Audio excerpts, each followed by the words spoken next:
Alright, audio check first. Please confirm if the audio's working. Any viewers?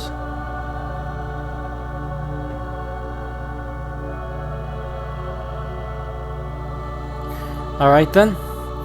Hello everyone, this is Gundam Ace, aka John Hooper, and I'm here to continue my streaming of Secret Game Killer Queen.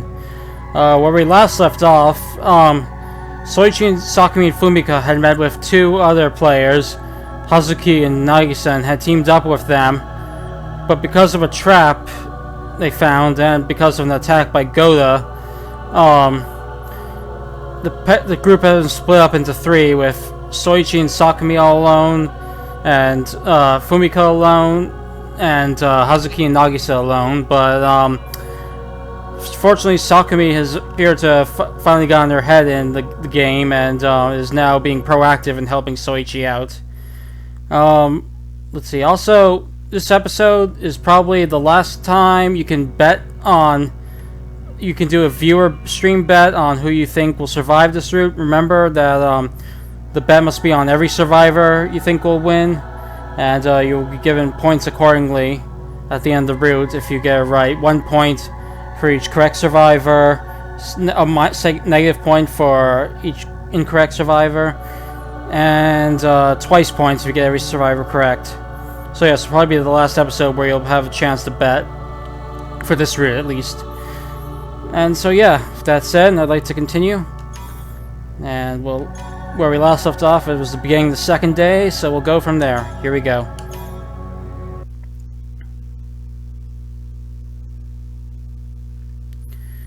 It was the usual beep that woke Soichi up from his slumber.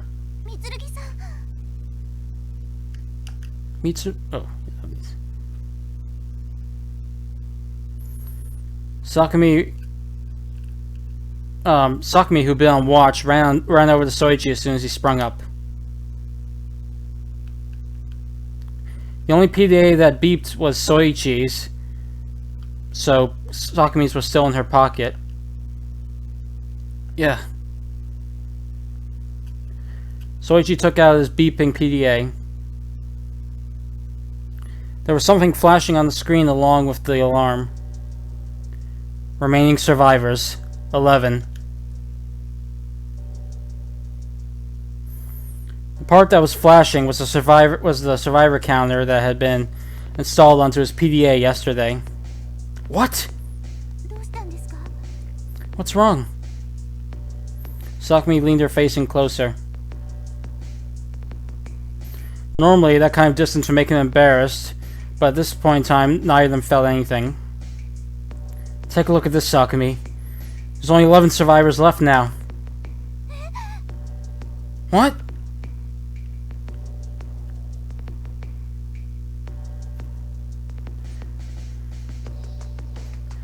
Sakumi leaned closer when Soichi turned his PDA to her and looked at it.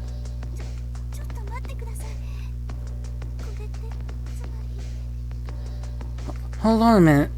Then that means... Sakumi panicked and her face hardened. Yeah, it means someone died. Soichi forced those words out of his parched throat, one after another. Someone had died. This was the first time that it had happened, apart from the man who died at the beginning.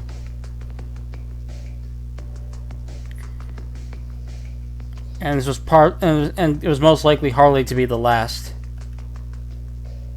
Oh, wait, hold on, sorry. I was generalizing there. It was probably the first time someone had been killed in accordance with the rules of the game. Soichi couldn't imagine at this point in time that someone had died from simple rule breaking. So we really are killing each other.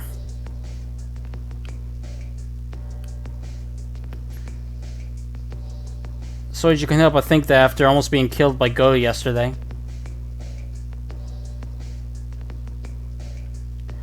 He hadn't spoken about Sakumi yesterday, but he still hadn't quite believed it. But seeing the number on the screen drove the reality hard to him at this point. the game had begun. Someone would surely come to kill me and Sakumi. Soichi's face froze as he looked at the... Oh, the buzzing noise got louder? Hold on a second. I'm gonna try to see if I can fix it up. 1 second.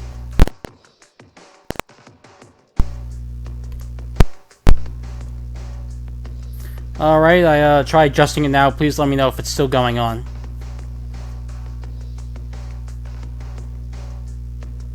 Seems similar. Okay, hold on.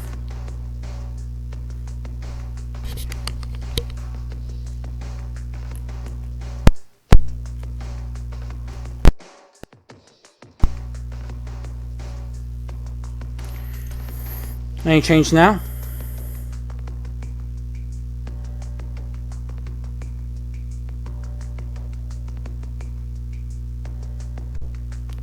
Okay, one more try.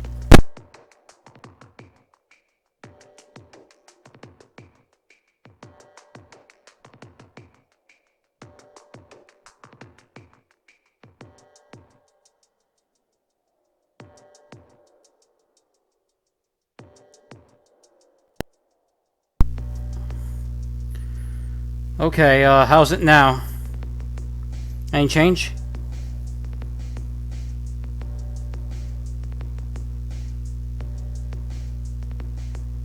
That's not good.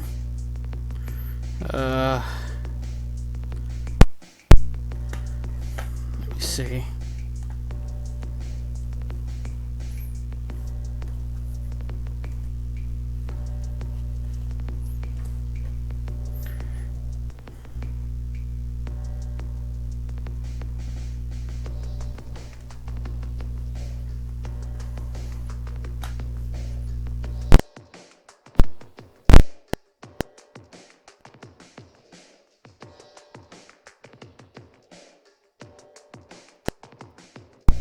How is it now?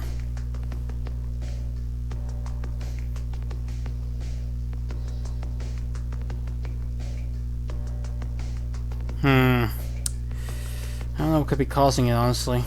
It's really strange. Oh. 1 second.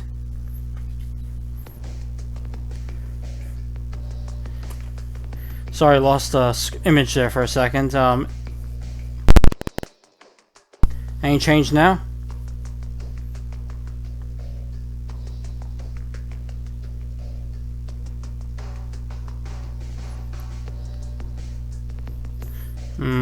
Sorry, I don't know what could be causing it.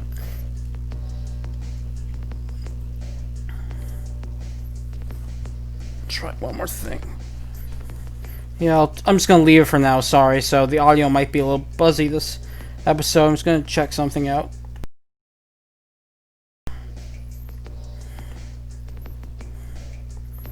Try something for 1 more minute, and if it doesn't work, then...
Not sure what's causing it.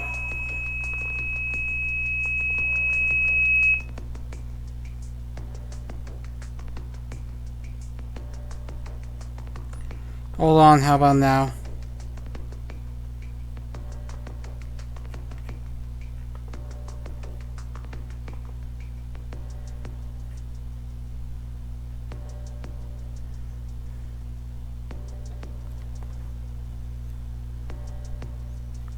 bit quieter. Well, I'm just gonna go ahead with this now, and then I'll see how it goes, I guess. Just 1 second.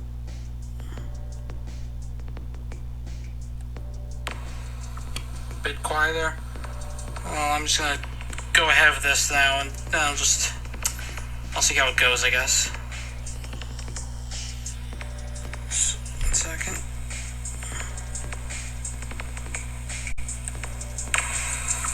Bit quieter. Well, I'm just gonna go ahead with this now. Alright, I'm just gonna continue. Sorry about the buzzing. I don't know how to fix it for now. I don't know why.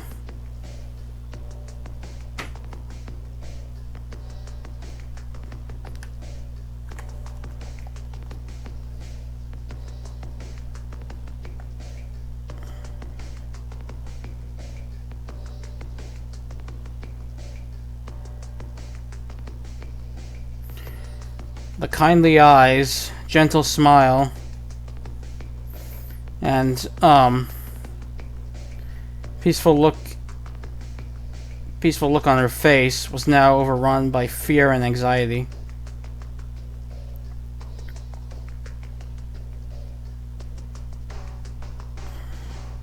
She's not the kind of girl should have this kind of face on. She deserved to be happy out in the open world.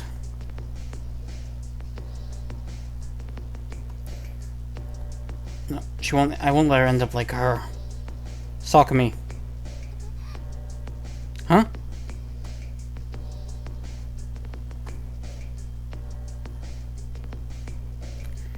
Sakumi's trembling eyes turned to Soichi. We should focus on getting our collars off first before worrying about getting upstairs. Huh? Sakumi was surprised.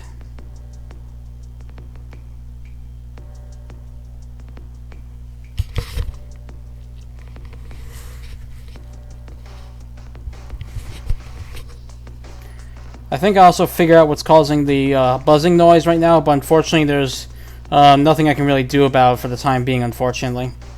At least I don't think so.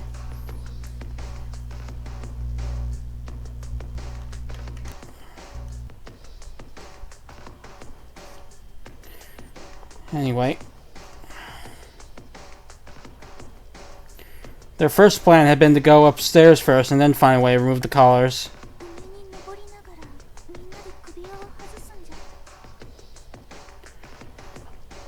So we're going to take off our collars of everyone while heading upstairs? Even though it was supposed to be impossible to get everyone's cooperation?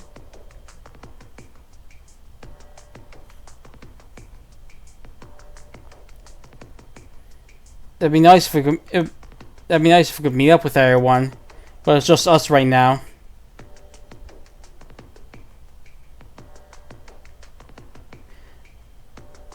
We don't know if we'll meet an enemy or an ally first in this situation, Sakumi.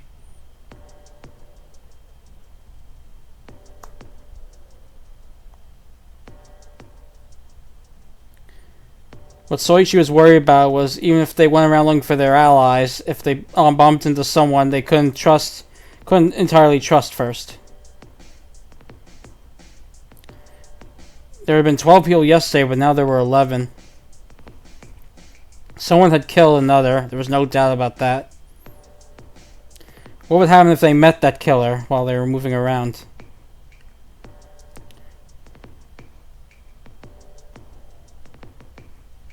We should prioritize removing your collar and having you hide somewhere until the time limit runs out. It's a huge place, so it should be simple enough to hide. Wait, but what about your collar then? Forget about mine. Don't worry about it. Let's just focus on yours. Soichi shook his head. But Sakumi wasn't deterred.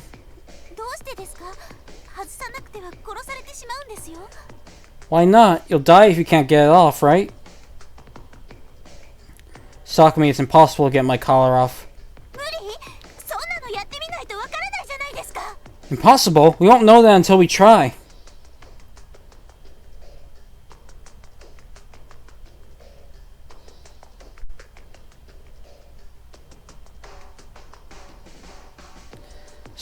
Agitated, Sakumi grabbed Soichi by his lapels and shook him slightly.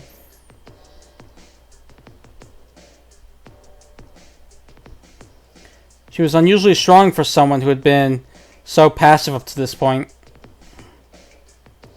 When I say impossible, I mean it, Sakumi. Look here. Soichi turned on his PDA. Basically what I just said.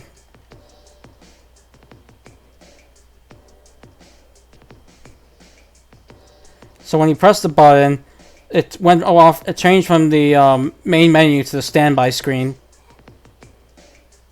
What?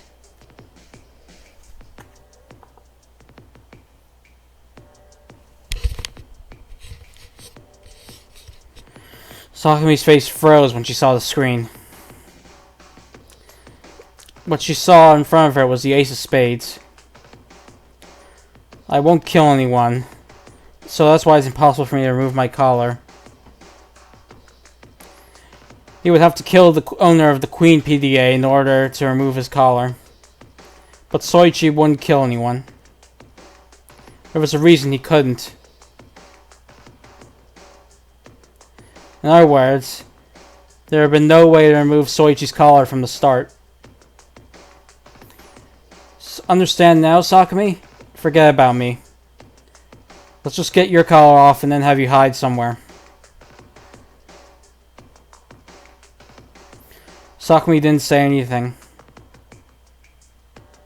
She stared at Soichi's PDA in dumbfoundment. Sakumi? Soichi was confused by Sakumi's attitude. Mitsurugi,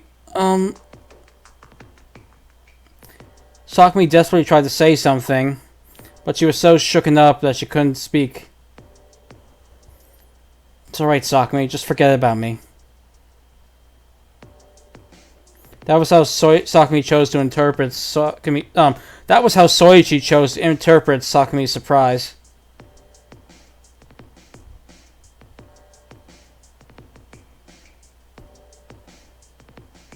He figured she was worried now that she knew he couldn't take off his collar. But still.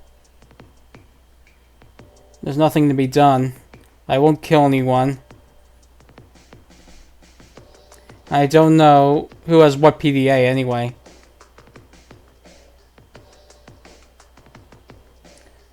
If I were to try to fulfill my objective, I don't know if I don't know if I could just stop at killing one person, Sakumi. He didn't know who had which PDA.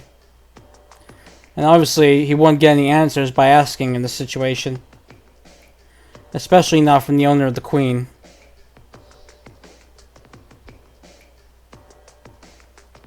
Perhaps even an ally could try to lie to him.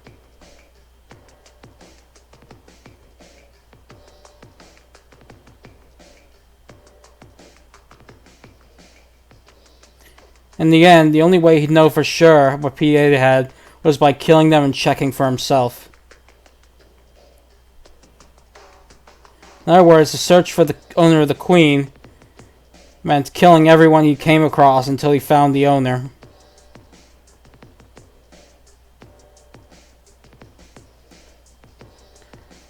So, even if it was in the name of survival, Soichi couldn't do it.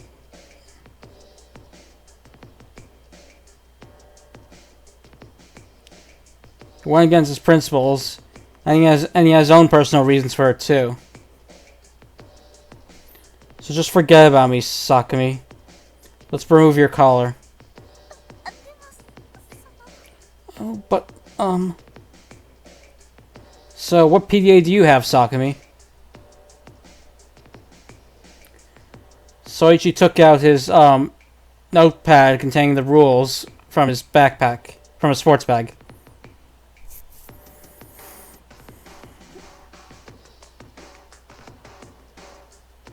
To Depending on what Sakumi's PDA was, they might need to make an alliance with another player.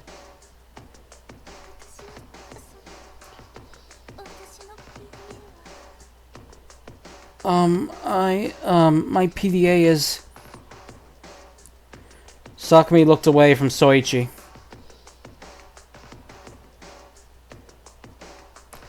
Her eyes were frozen with bewilderment, confusion, and deep sorrow. But Soichi was so focused on his notes he didn't even notice it.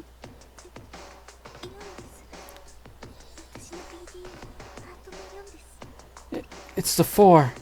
My PDA is the 4 of hearts. She shut her eyes tightly and said that. The 4, huh? Soichi checked the rules and thought. Since Sakumi was the 4, that meant she had to acquire 3 other other collars to remove her own. We can't get mine off, so we'll need the help of at least 3 other people, huh?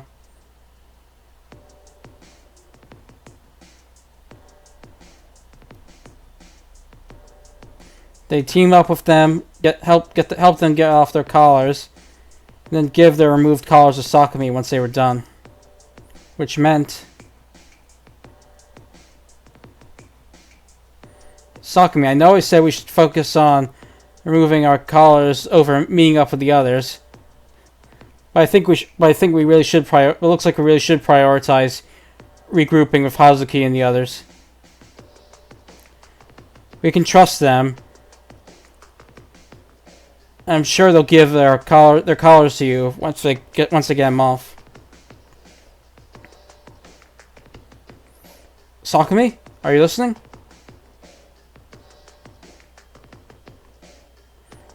When he called out to her, Sakumi's body jolted in surprise. I'm sorry, could you say that again, please? Appears she hadn't been listening. Soichi gave a small smile and repeated himself.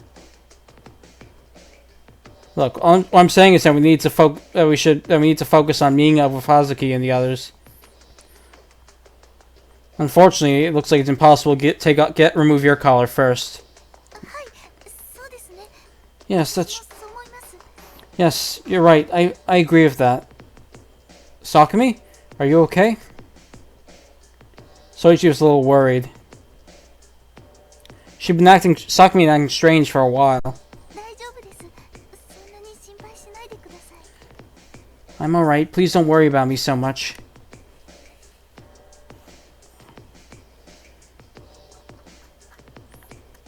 Sakumi's a kind person. So maybe she's still bothered by how someone died and the situation involving my PDA. Soichi thought that and didn't look into the matter any further. So you see, Sakumi, I was thinking... hold on a second.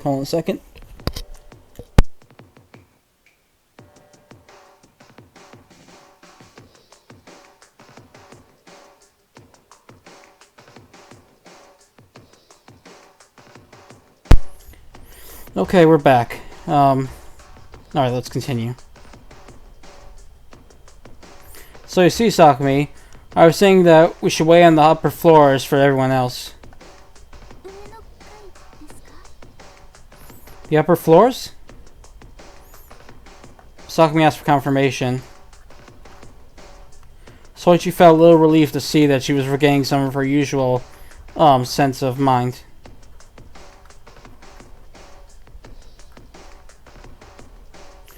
Yes, we don't have any other ways of looking for them, right? Right.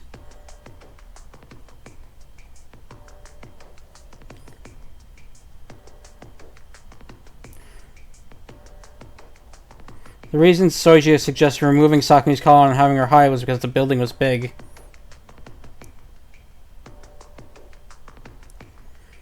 Because of its size, anyone who went into hiding shouldn't be easily found.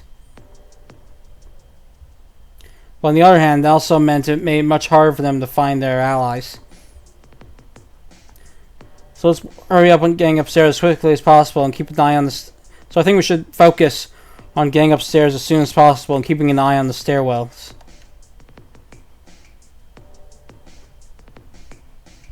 Due to its size, searching each floor and then heading up would be too difficult. They didn't even know if their allies were even still on the same floor as them right now. And and worst came to worst, they could just end up be searching an empty floor. That's why I need to hurry up to the upper floors as soon as possible. From what they could tell from the map, there was a single staircase each that went to the upper floor on each floor. If they could get there first, they should be able to meet up with the others. But what would we do if Fumika and the others took the elevator? Oh yeah, I guess that's also possible. Soichi thought for a bit.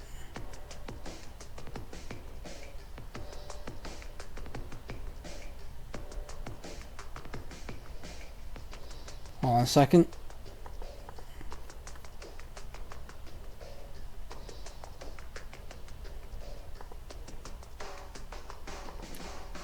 I know.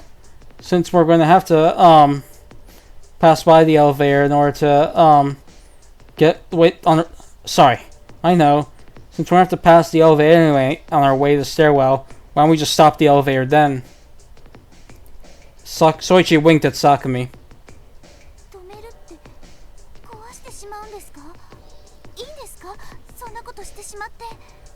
Like, stop it? You mean break it? Is that really alright? Sakumi's eyes widened.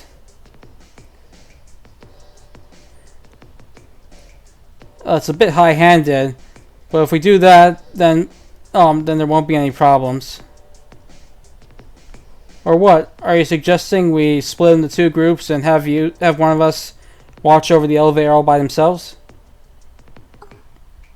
Oh. Let's stick together, Sakumi. It's too dangerous to be alone for either of us. Yes, you're right. Sakumi slowly nodded.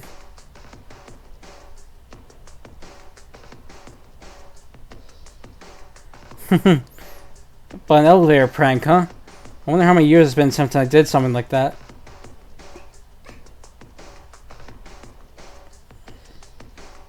Sakumi finally gave a little smile. Sakumi really does look best with a smile. Soichi thought that and kept an eye on her smile for a little while longer. Oh shoot, I forgot that we're not in the higher resolution because that was a CG last time, so I'm going to switch to the higher resolution for the.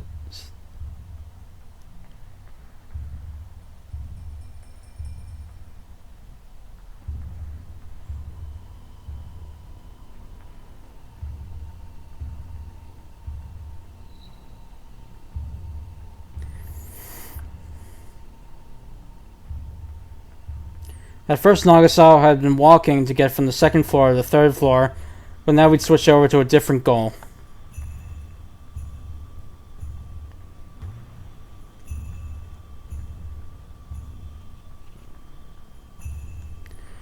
Nagasawa had been mindful of his actions ever since he found a knife on that floor.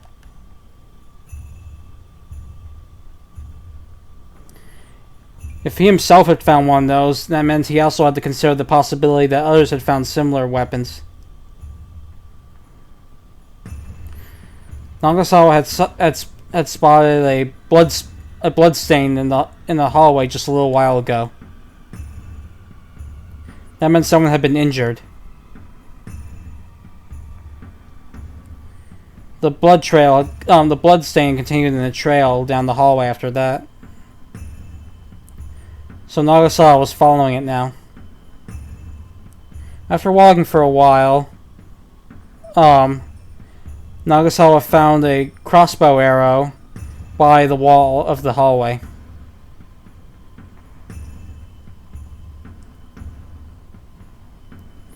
Near it, he found a torn piece of cloth and a blood-stained handkerchief. Judging from that, based on that, he judged that someone had performed first aid treatment there. Perhaps that was why there was very little blood after that. Are they still alive? Nagasawa turned around. The blood trail continued onward. And there wasn't a small amount either. If someone lost this much blood, it wouldn't be strange if they died. Hey, hold on a second.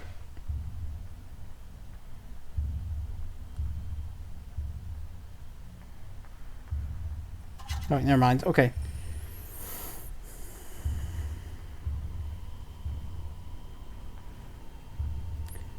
If they were alive, then Nagasawa believed he had to follow them in order to fulfill his goal. But then he suddenly came to a halt.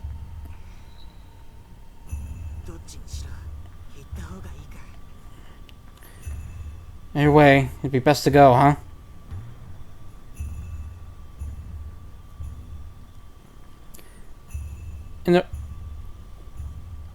He needs to go in order to confirm the number of people who were still alive to see if that person had died or survived. Nagasawa hadn't found the same survivor counter that Soichi had. It was right then where he came across Soichi.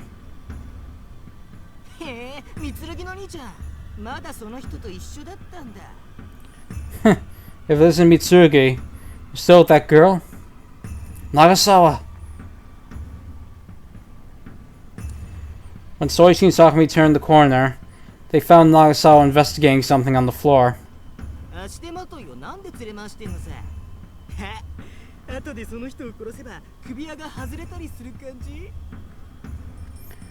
Why are you dragging a dead weight like that around? Oh, are you planning on killing them later to remove your collar or something? Nagasawa stood up, crossed his arm, and smirked mischievously. What the hell are you saying? Of course not! Like hell I'd play along with this messed up game.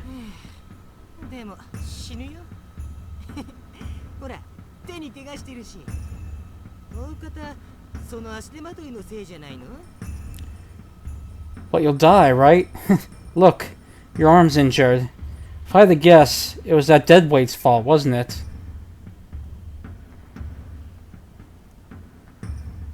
Nagasawa pointed with amusement at Soichi's injured left arm.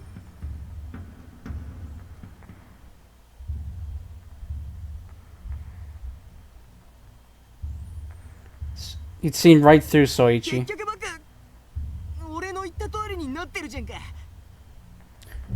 See, it's just like I said in the end.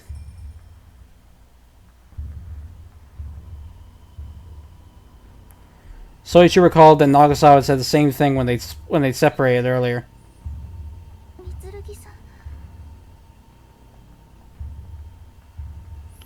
You're not a deadweight, Sakumi. Soichi stopped Sakumi before she could say anything further. She's not a deadweight. I don't know what I'd do without her.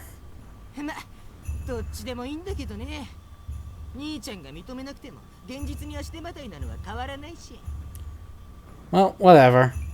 Even if you won't admit it, it doesn't change the fact that she's a deadweight. Where'd you go, Nagasawa? No, wait, sorry. Nagasawa, where are you going? We're not done talking yet.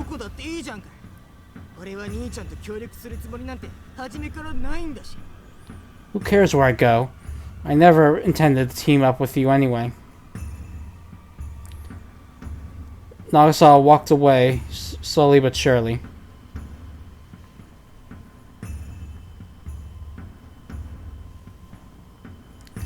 He'd spotted the combat knife on Soichi's waist. It seemed he was being cautious of a fight with Soichi. I see, so that's why Nagasawa said that. Soichi felt a shiver run down his spine. A deadweight. He understood the real reason why he'd said that. If he were attacked, the assailant would go straight for Sakumi.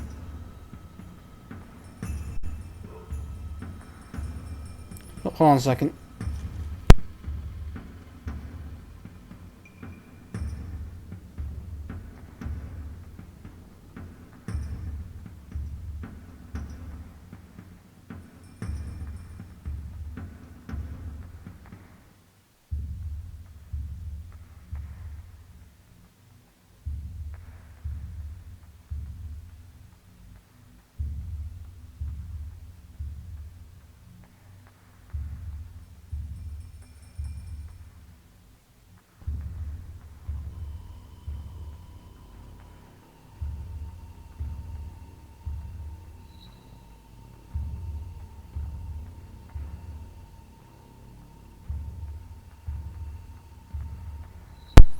Alright, back.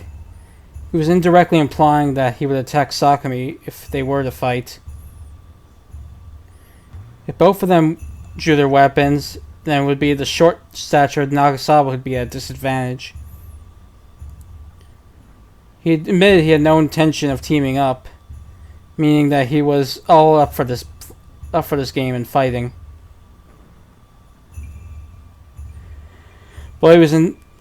But that didn't mean he was dumb enough to pick a fight he knew he couldn't win.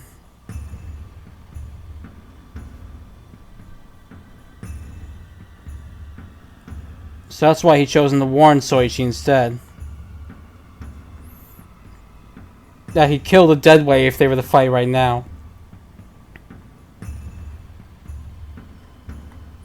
That way, the odds won't be more in his favor. I don't want to hurt you.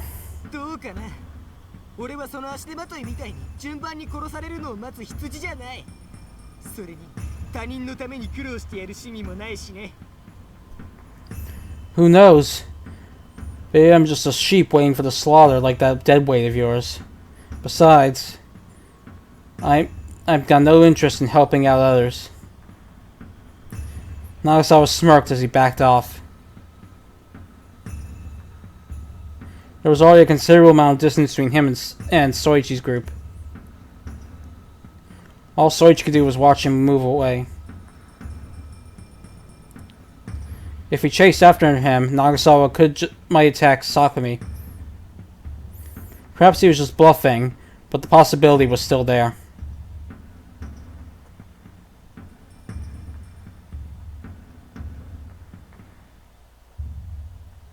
Soichi didn't want to think about, but it was possible that Nagasawa was the one who'd killed the person who just died.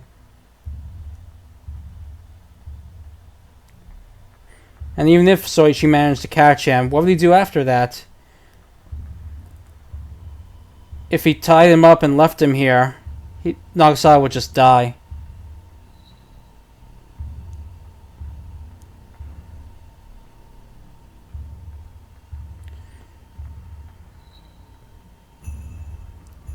Stealing his freedom and then leaving him behind? That just wasn't practical.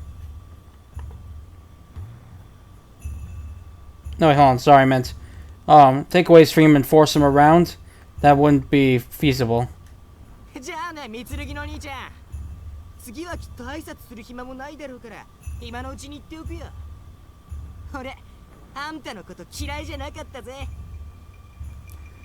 Bye, Mitsurugi. We won't have time for pleasantries next time, so I'll just say this now. I don't hate you. Nagasawa then waved and disappeared down the hallway, down the corner in the hallway.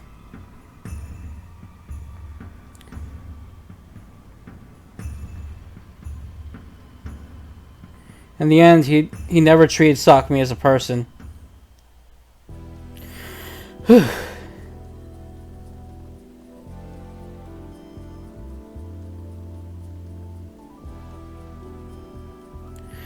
Though Soichi was disappointed they hadn't managed to talk things out, he couldn't hide his relief.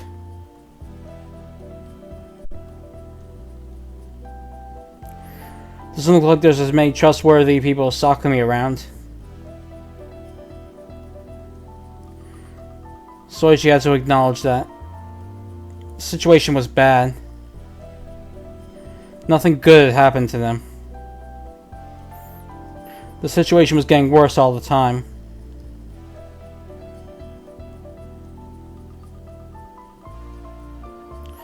Soichi felt the fact that both of them had weapons were saying things in a negative direction.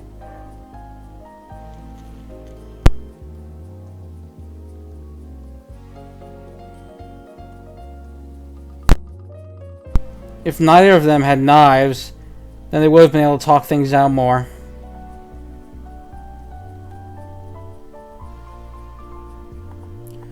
But we didn't get anything out of that at all, huh? So he just took his notebook out of his sports bag. The one with all the rules written in it. Judging from what Nagasawa said, he has a condition that forces him to fight. Like the one that involved killing 3 or more people. That's right. Like the 3, which involved killing 3 or more people. Sagakumi was the 4, so that couldn't be his. Or perhaps it could be the 8, who needs to destroy 5 PDAs. Or 9, the one that involves slaughter. No, that couldn't be, right? It could also be the 10, which involved activating 5 collars.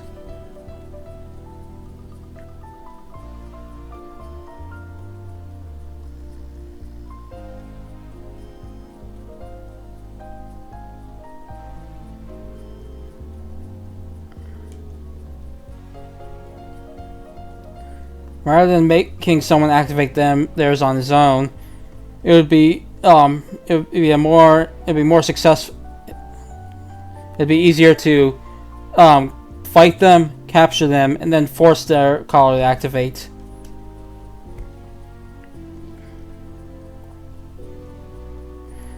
But Nagasawa also expressed an interest in the prize money, so maybe he didn't even have a PDA that required.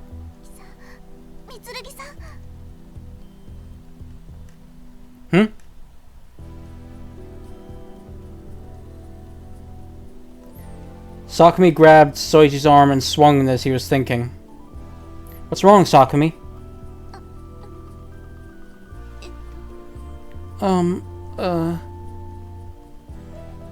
But Sakumi mumbled and looked away.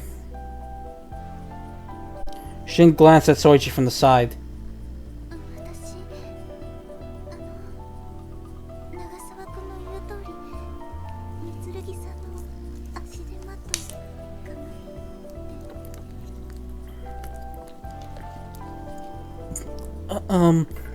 I was thinking that maybe Nagasawa was right. Maybe I really am just a dead weight for you. Sakumi. That word had been coming up several times since yesterday.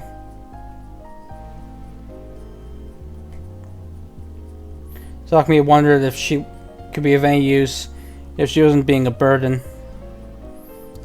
That fear had been consuming her the whole time.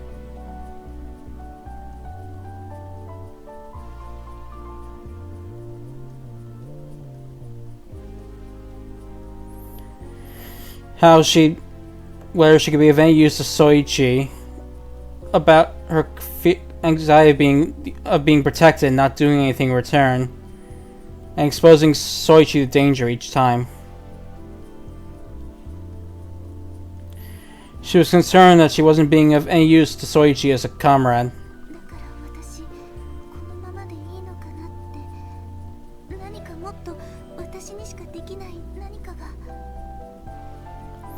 So I was wondering if things were really okay to stay like this. I was wondering if maybe there was something that only I could do.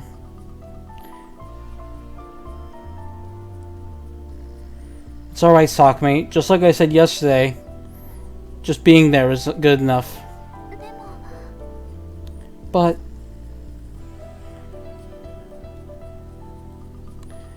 I'm pretty useless myself.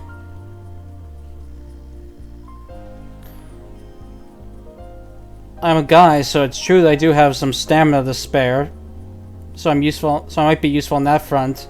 But everything else, I'm a complete failure. I mean, I made you worry, didn't I? Huh? If I were an adult like Sakumi, I'm sure I could have thought of something more sensible to say. Then you wouldn't have to worry so much. He wasn't considerate enough. Soichi had always considered that a personal flaw of his. That's why that horrible tragedy had occurred.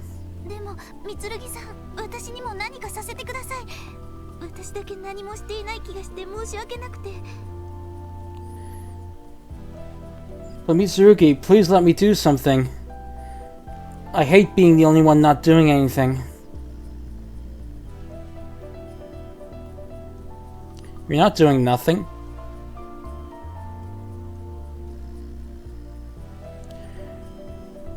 I was able to get a good sleep in last night because you took the watch, remember? If I'd been on my own, I wouldn't have gotten a wink of sleep. Besides, you also made, dinner, right? Indeed, she'd done the cooking last night.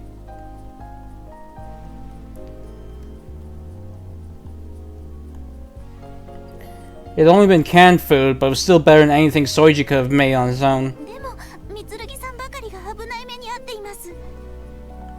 But you're the only one being exposed to danger here. Sakumi, we're a team. And besides, you know, it's like, you know, the goalkeeper doesn't try to take the shots, right? Besides, there's no way to remove my collar anyway. I'm the only one who needs to be in any danger, Sakumi. Soichi thought of that, but he didn't say a word of it.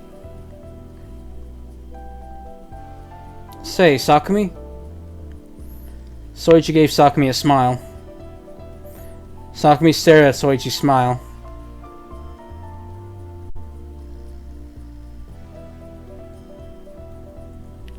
Worried that he'd said too much to her, Soichi said nothing further and looked at the notes in his hand. But of course, he wasn't doing it just to for a distraction. There was a lot he needed to think about.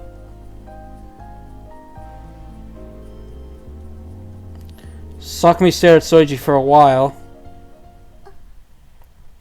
Oh. Suddenly, her cheeks flushed. But Soichi was so focused on notes he didn't notice any of it.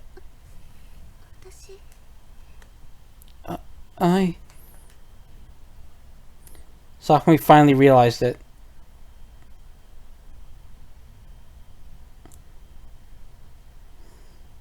I see. So that's why I want to do the same thing as Mitsurugi. That's why I want to understand everything about. That's why I want us to understand each other so much. That's why I hate being a burden and why I want to be useful. I love him. They'd only just met and she barely knew a thing about him, but she loved him all the same. She loved Soichi Mitsurugi. Soichi stared at Sakumi. Sakumi stared at Soichi, her face still flushed. Say, Mitsurugi, what can I do for you?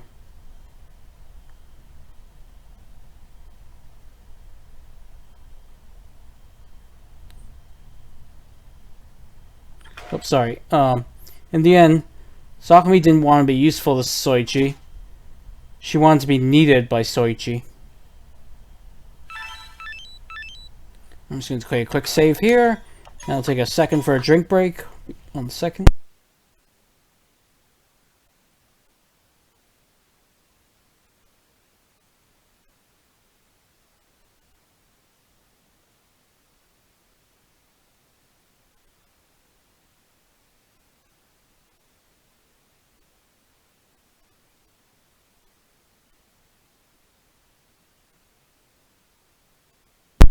Okay, here I go.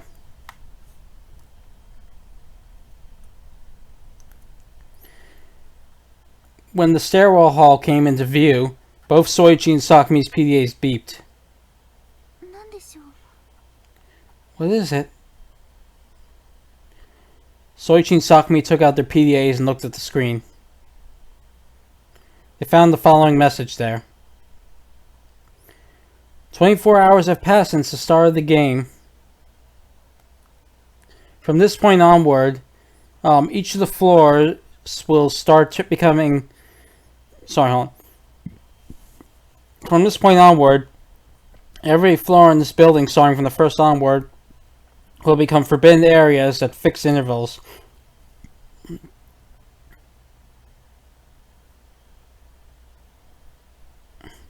The first floor will become a forbidden area at 1 p.m. 3 hours from now. Any players still on the first floor, please get to the next floor as soon as possible. So it's finally begun, huh? Soichi checked the time and put the PDA back in his pocket. It was currently 10:01 a.m. There were 3 hours left.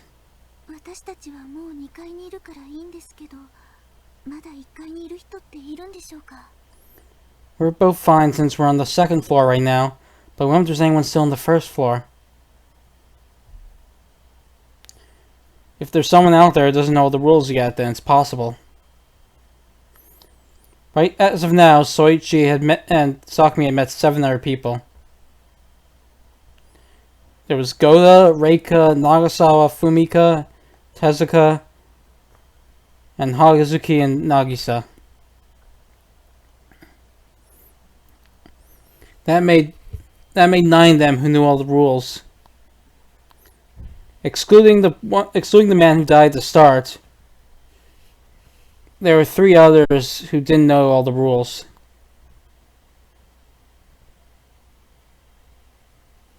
Of course, it'd be a different story if they'd met one of the other 7 and gotten information from them, but...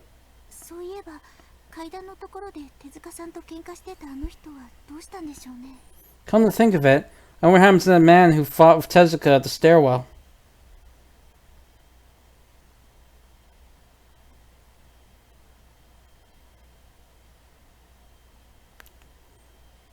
Sakumi recalled the large man they'd spotted when they were running up to the second floor.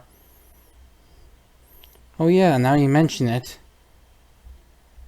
But when I installed my PDA software last night, it still showed 12 survivors. Oh, you're right. Sakumi felt a little relieved.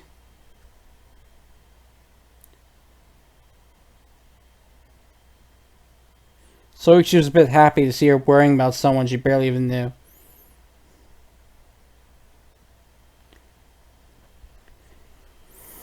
She probably would show the same consideration to Soichi. So I think it just ended as a little scuffle and nothing more. I see, you're right. Sakumi's smile came back. But their smile faded away once they reached the stairwell up to the 3rd floor. Hazuki! Oh, thank goodness, he's alright.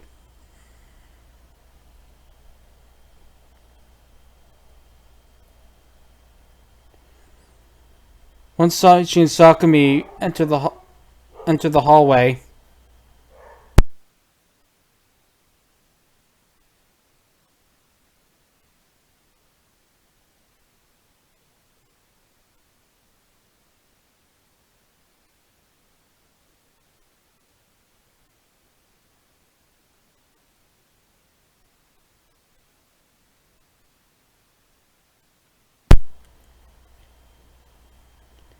when Soichi and Sakumi reached the hall in front of the stairwell, they finally found Hazuki, one of the comrades had been looking for a while now. He was sitting at the bottom of the staircase, leaning against the railing. and staring at something, a piece of paper in his hand. Hazuki, is Nagisa okay as well? Soichi and Sakumi ran over to him with smiles. But Hazuki didn't look up. He just kept looking down at the piece of paper in his hands. Hazuki? Is he asleep? Soichi shook his shoulder, confused. What?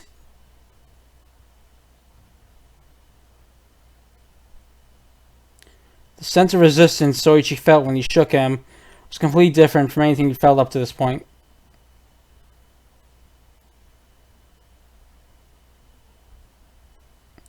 His body was unusually cool, and his body held no sense of resistance whatsoever.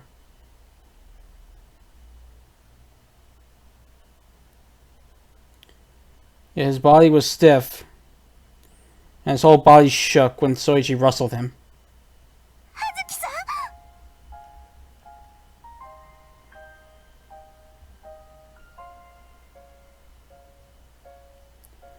Once Sakumi shouted that, Hazuki's body fell towards, Soichi. What? Soichi held him up. But Hazuki's body didn't move at all, like he was some sort of puppet. Once again, Soichi felt that overwhelming sensation of cold. It can't be. Soichi unconsciously let go of him. But Hazuki didn't complain about that treatment at all. He just kept silently sitting on the staircase.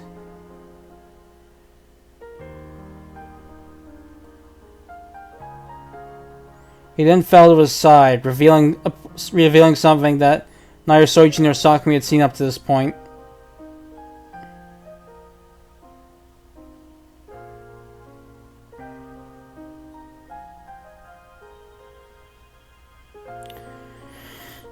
On his right shoulder, there was a bandage of what appeared to be the arrow wound from earlier, but it was stained red with blood.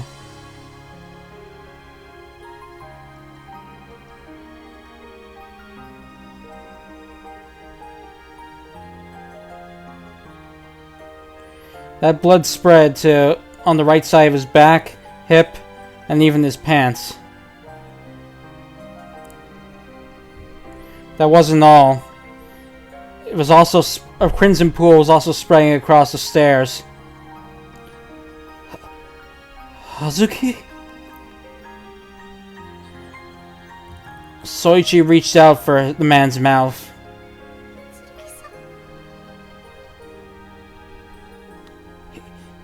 He's not breathing. Soichi felt nothing in his hand.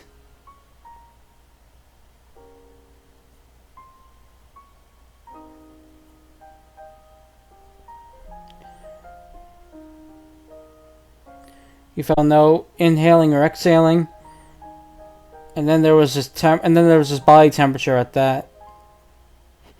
He's dead. Hazuki is dead. That was the most shocking thing that happened so far to Soichi and Sakumi.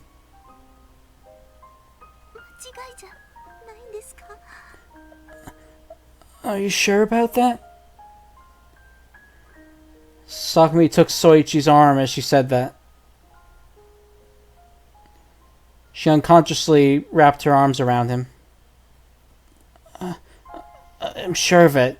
He's not breathing, and his body's so cold.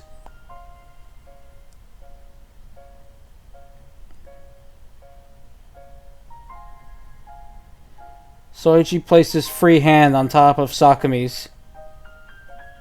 He then held her hand tightly. They both wanted to feel each other's warmth.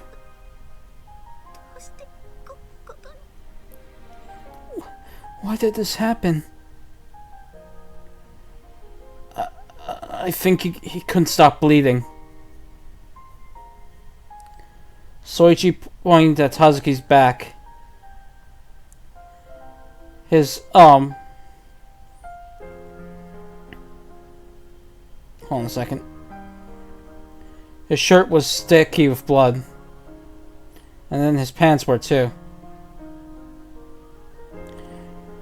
The pool continued pouring out. Blood continued pouring out of him, spreading on the floor below him. Unlike Soichi, who'd gone off with a light wound, Hazuki had probably gotten hit in a vital artery or something. Unable to stop bleeding, he died right here. So was Hazuki. Soichi recalled the PDA alarm that woken him up this morning. The alarm indicated the decrease in survivors.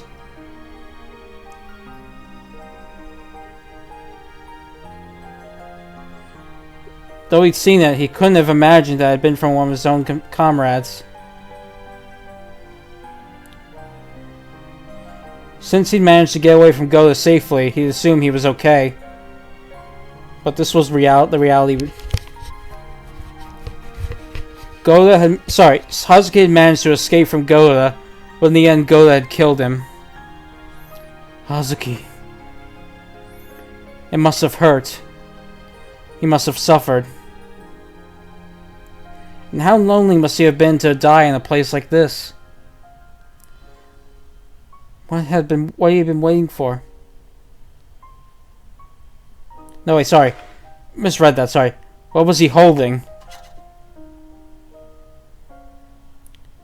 Sakumi noticed the piece of paper Hazuki was holding and picked it up. Oops, sorry. Hazuki still had a faint grip left, but it wasn't hard for Sakumi to take it out of his grasp.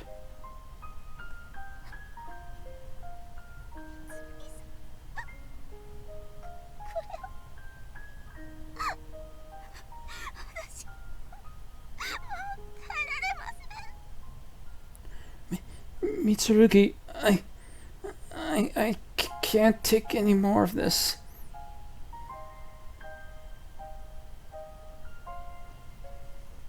Sakumi started sobbing when she saw the piece of paper. Tears flowed down her cheeks, leaving stains behind. Her voice was also choked.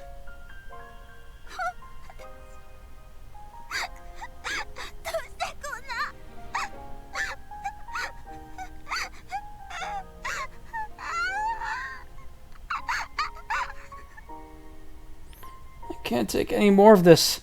Why did this happen? She wept on the spot.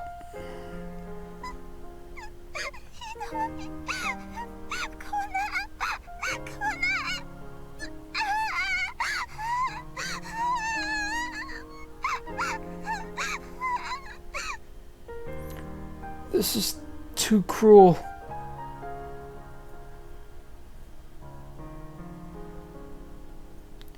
Sakumi cried her eyes out, not caring if she was making noise around her. Soichi put his hand to his mouth when he saw the piece of paper. His own vision warped when he saw it.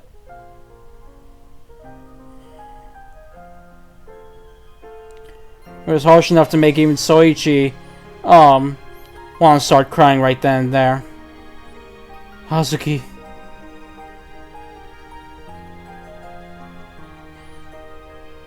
Three people were standing in front of a small house. Hazuki was in the middle. A woman about the same age as him was on the right. And there was a woman a few years older than Soichi on his left. Their faces were all cheerful and full of smiles. The piece of paper Hazuki had been holding, it was the last thing he'd wanted as he was dying.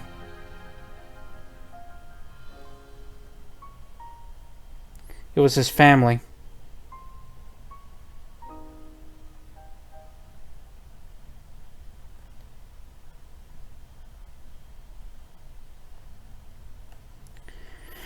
It took a long time for Soichi and Sakumi to calm down.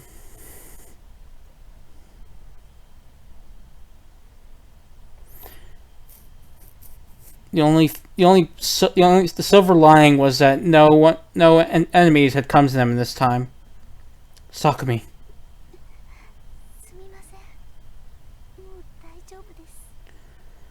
I'm sorry. I'm okay now. Sakumi looked up at Soichi, her eyes red from crying. Once he saw that strength was returning to her eyes, Soichi gave her a nod. What about Hazuki? I don't feel good about leaving him lying here like this. So let's, on the side like this. Let's lie him down over there. Soichi pointed behind him as he said that. Okay. Sakumi nodded, stood up, and then approached him. Sakumi? I have to give him back his photo. Sakumi lightly flipped the photo in her hand. Yeah. Hazuki had died, unable wanting to see his family, but knowing he couldn't.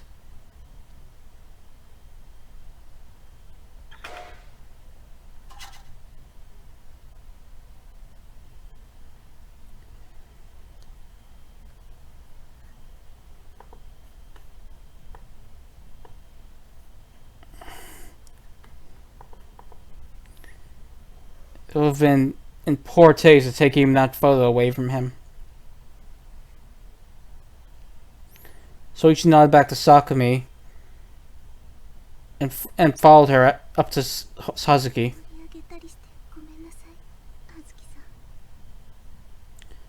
Sorry for taking this, Hazuki. Sakumi put the photo in Hazuki's shirt pocket as he laid there. Shin took out his glasses case from his other pocket. Sakumi? I figured we could give this to his family. Sakumi smiled slightly.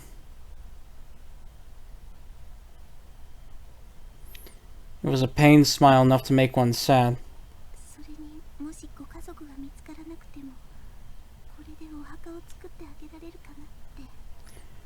And even if we can't find his family, I was thinking we could use this as a grave or something.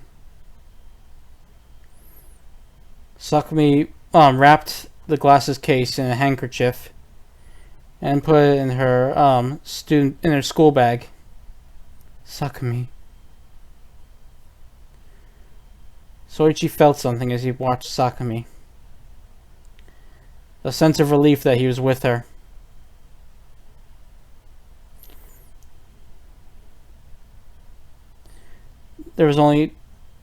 Soichi only had a little more than 2 days left.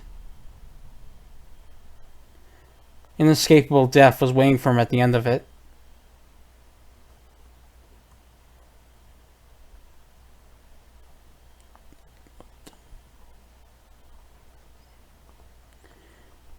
He had to accept that as long as he was resolved not to kill anyone else. But though he was prepared for it, it didn't change how lonely he felt. He would have been terribly lonely if he had been in this place without meeting anyone else and dying. But he hadn't needed to worry about that. Because when that time came, he would have Sakumi with him. Sakumi. Yes? Sakumi wiped her eyes and stood up. She she truly looked beautiful as she turned around. I really am glad I met you here.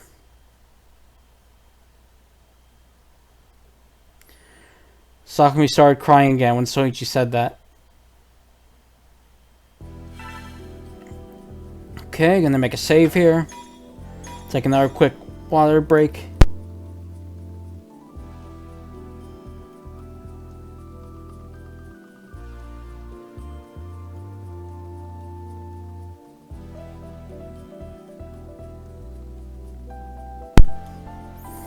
Okay, so to all viewers currently watching, as you saw, we have had our second confirmed death.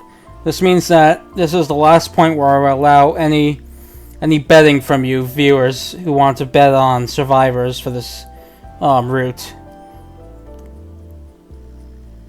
If you need a little time thinking, that's fine, but just want to let you know it's like the last point where I'll allow any of that for this route.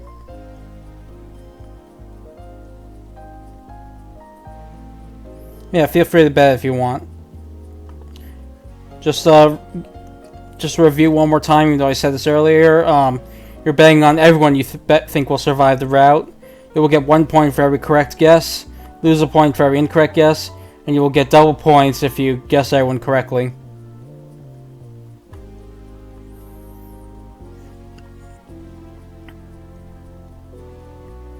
Yeah, you can bet on the 2 unrevealed if you want to. You've played the original, so you should know who they still are. I'm going to bet menu right now for a check.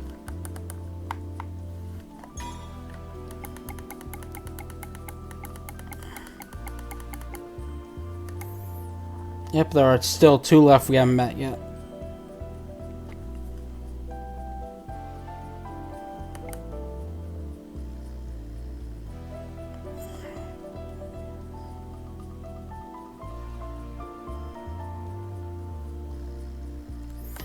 Oh, on a side note, as you can see here, Sakumi's profile has been updated now that she revealed her PDA to be the 4.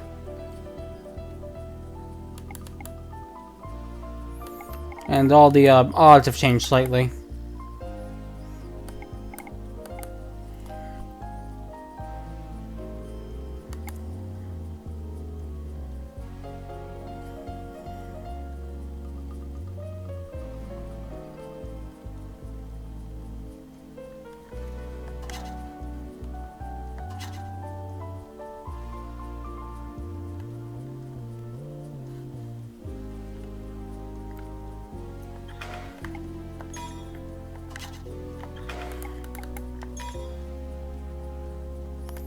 Yeah, Nagasawa's odds did go up a bit.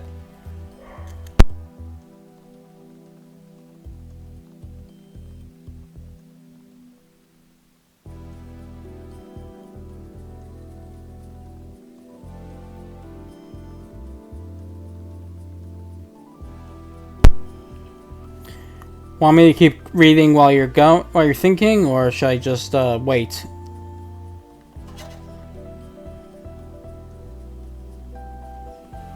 A minute? Okay then. I'll wait then.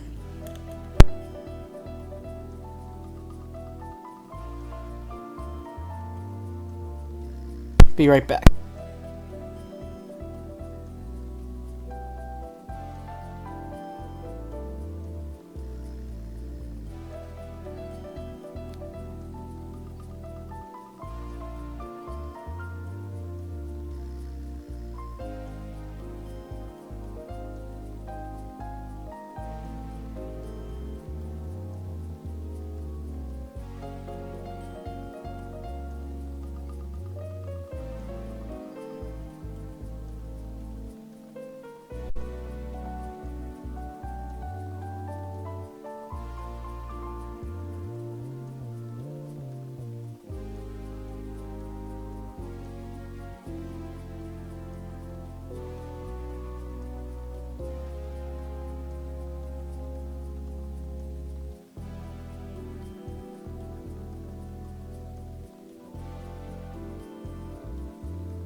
Alright, I'm back now. Still on the list, yeah, I see, so I'll just wait a little bit. Won't wait too much longer, though, because... Oh, you got a list aside? Okay, that's good. Let's see what you have.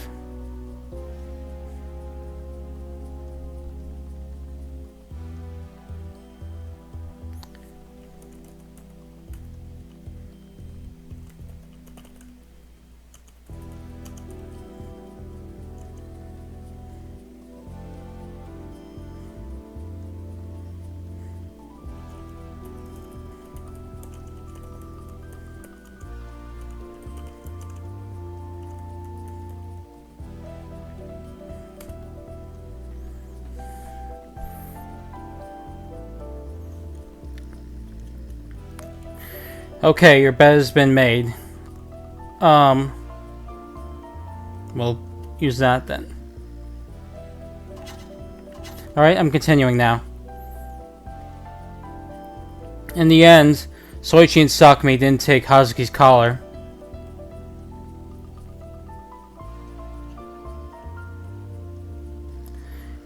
Though he was dead, they couldn't bring themselves to sever the head of a man who'd been so kind to them.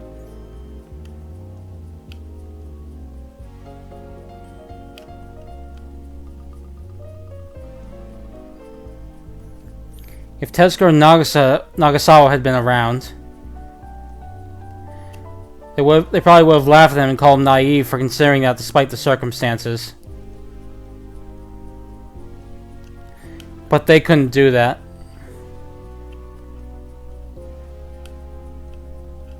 That was exactly the reason why they could work together. Hazuki hadn't had a PDA on him. Someone must have taken it from him. When they considered that, Soichi and Sakumi remembered Nagisa. She should have been with Hazuki up to this point. But now she was nowhere to be found. She must have gone on ahead on her own. It was that realization that made Soichi and Sakumi make it up to the 3rd floor somehow. They needed to meet up with them as soon as possible so there wouldn't be any more casualties.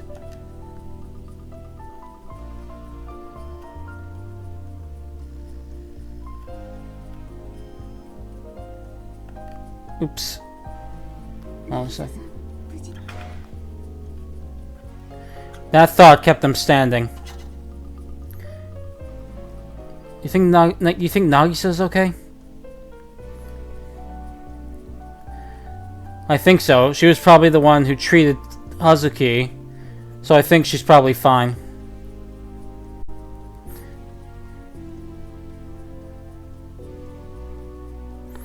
And even if she was attacked, I don't think she would have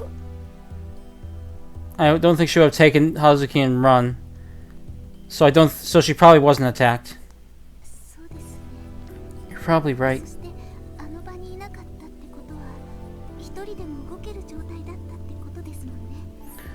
And the fact she wasn't there meant that she was in condition to move on her own, right?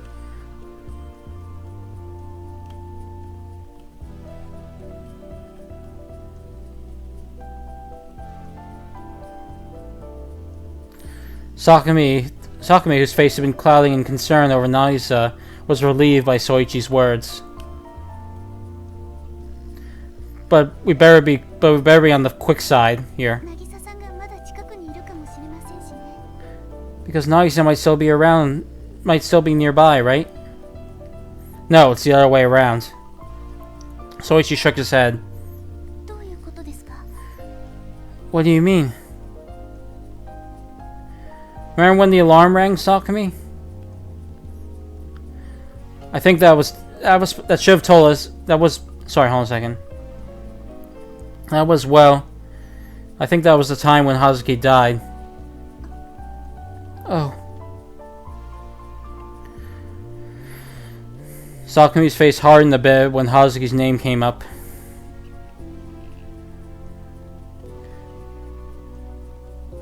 So I think Nagisa was with him at the time, and then she went up to the 3rd floor right after that.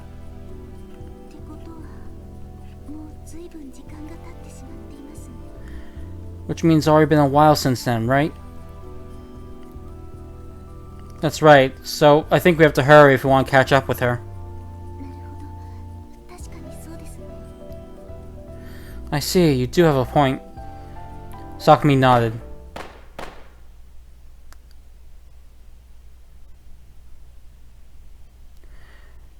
Just then, there was a strange sound like that of a windmill breaking. There were 3 of that sound in order. 何の音でしょう。 What was that sound?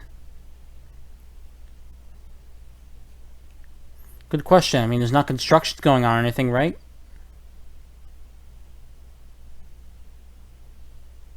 It was the kind of sound you'd hear at a construction site. The sound of concrete breaking. That was how Soichi and Sakumi felt about it.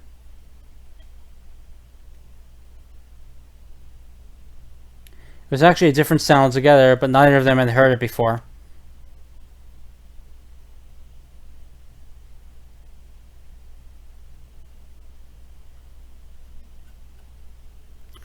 The sound of it, which Soichi and Sakumi had seen and occasionally heard in movies and anime, was louder and more over the top than what they just heard. That's why they couldn't piece it together at first. Confused, Soichi and Sakumi hurried on ahead. あれ。 Huh? Sakumi stopped in the middle of the hallway. みつるぎさん、これ何でしょう。 Mitsurugi, what's this? What's up? Soichi stopped and looked up at the... When Soichi stopped, Sakumi looked up at the wall next to her.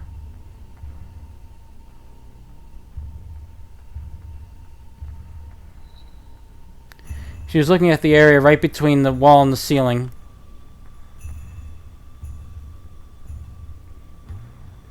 Both Soichi also looked up at it. These are... It was like the Big Dipper.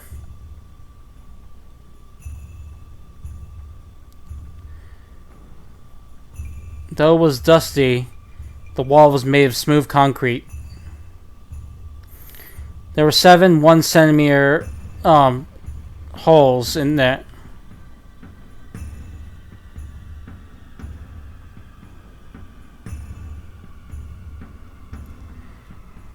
The way they were lined up made them look like a constellation when seen from below. But it was definitely nothing as peaceful as that. みつるぎさん。 Mitsurugi? These are bullet holes. Soichi instinctively gulped. That meant there had been a shootout here once. 銃弾。これが。 These are bullets?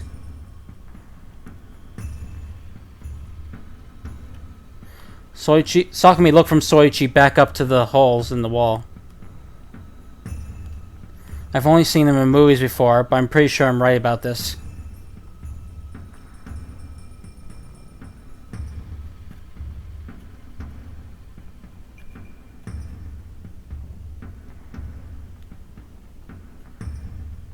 Aside from those who went overseas, there's probably only military and police who've ever seen bullet holes before. Thus, Soichi's own knowledge came only from movies.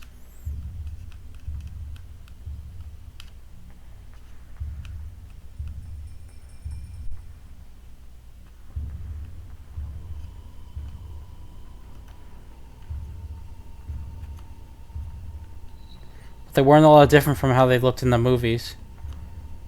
Wait, does that mean that sound was... みつるぎさん。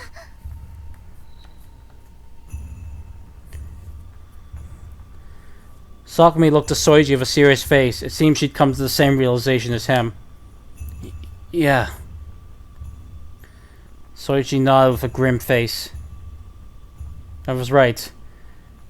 The sounds they heard earlier were must have been gunshot. If those sounds they heard earlier were gunshots, then those bullets hadn't been made once before, but just now. A gunfight. When Soichi and Sakumi realized the possibility of that occurring, they moved even more cautiously than before. The two of them had already been moving cautiously as it is, on the lookout for any traps. It would have been a big problem for them if something like what happened with Goda earlier occurred.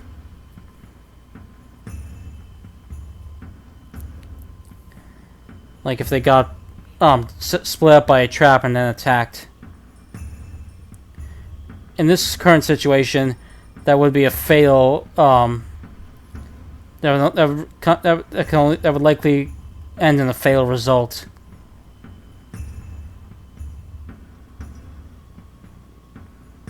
They only encountered one trap so far, but it didn't mean they could ignore it.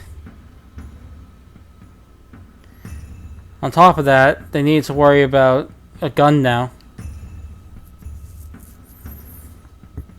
Same with Nagasawa, Tezuka, and the man who fought Tezuka. What would happen if they got their hands on guns?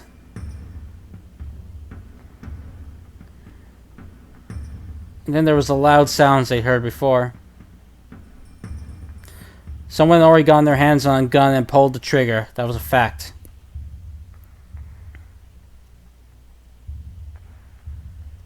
Thus, Soichi and Sakumi were moving at half their usual speed.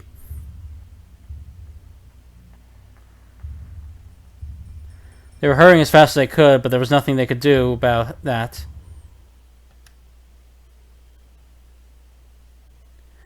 Soichi carefully opened the door so as not to make a sound, and looked into the room. The room was enveloped in silence and darkness. Fortunately, no one appeared to be there. Soichi was relieved, but he felt a bit down when he remembered that he were looking for Nagisa and Fumika.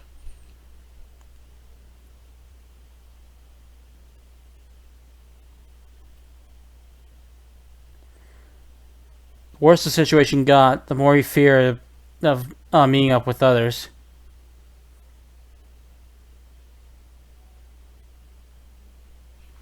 Hold on a second.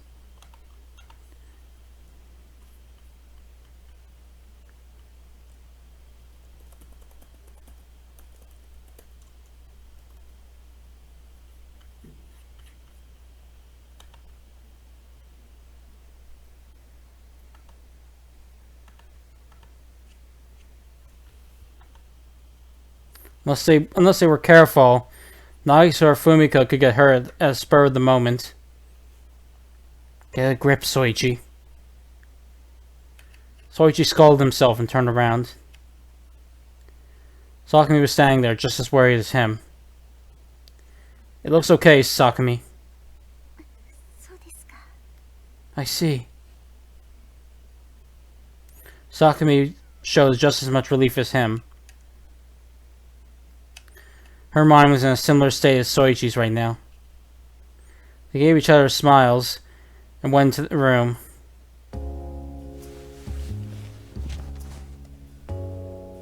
Soichi closed the door and sat down. As expected, the room was covered in dust, but Soichi was already dirty enough as it was anyway.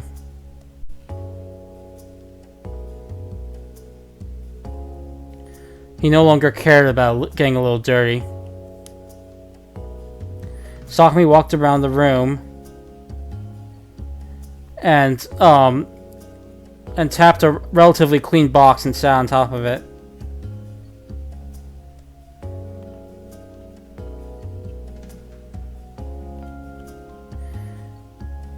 As a girl, it seemed like she seemed she was more reserved in that regard than Soichi was. I'm so tired. You and me both. Soichi and Sakumi smiled wryly. Their bodies were tired, of course, but it was their minds that were the most tired. Traps.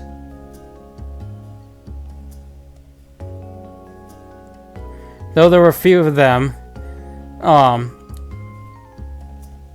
they were dangerous if they failed to notice them. They knew that all too well, having fallen to one of them themselves. And then there was the gun. There was a possibility that someone they would come across in the future would have a gun. They hadn't seen it for themselves, but they'd both heard the gunshots and seen the bullet holes. Hold on 1 second. Okay. The situation was not going in their favor at all. They couldn't be optimistic. You think Nagisa and Fumika are alright? Yep, I think so. I haven't heard the alarm yet.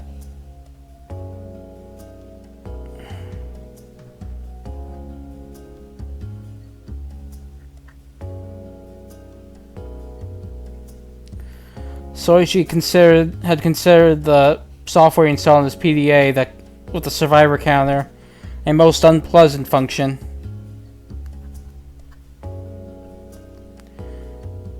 But in this situation, it served as a reminder that his comrades were all right.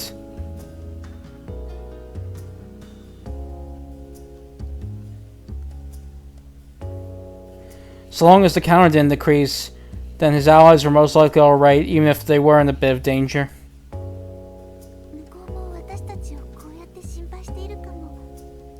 You think they're just as worried about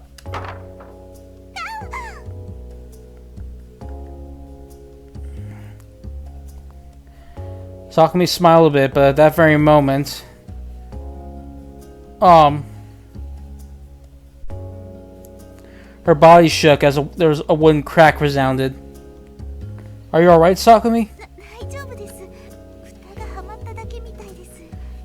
I'm fine. I just got caught in the box. Sakumi pushed her hands up and on the box and sat up. And tapped the box she was sitting on with her right hand as she made a troubled expression. She'd chosen to sit on that box precisely because it was clean. But it seemed the lid had been closed, and so part of her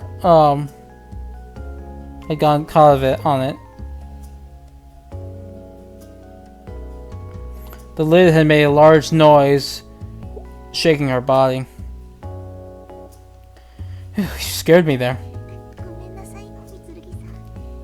I'm sorry, Mitsurugi.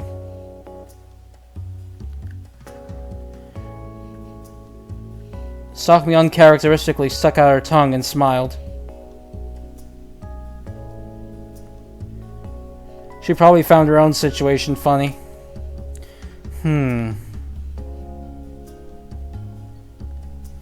Soichi stared at the box again. It was indeed relatively clean. It stuck out like a sore thumb amongst all these other dusty boxes.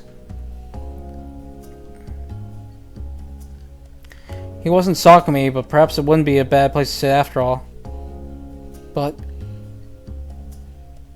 Soichi was bothered by just how new the box was. Come to think of it, the box with that first aid kit was also...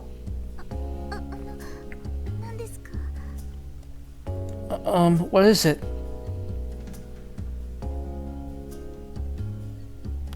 Sakumi blushed as she noticed Soichi staring in the area of her skirt and thighs.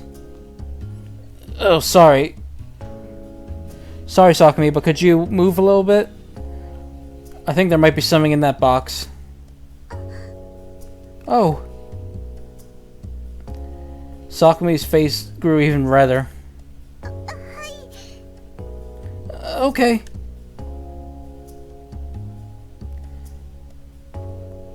Realizing her own misunderstanding, Sakumi frantically got off the box. Her voice was also a little higher than usual.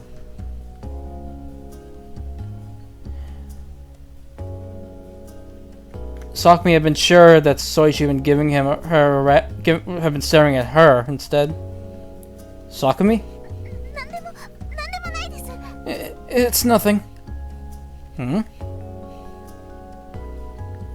Sakumi panicked as her face remained flushed. Soichi didn't understand what any of it was about.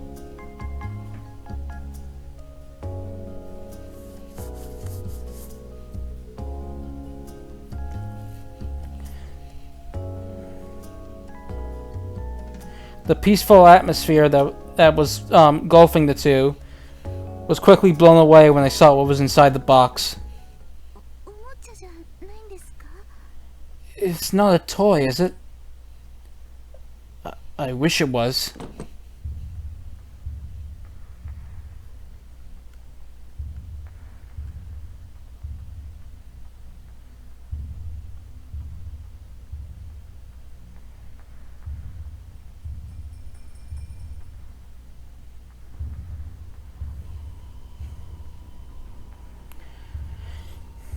The object made a metallic thud as Soichi put it on top of the box next to them. The two of them stared at it.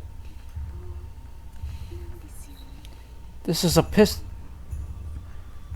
pistol, isn't it?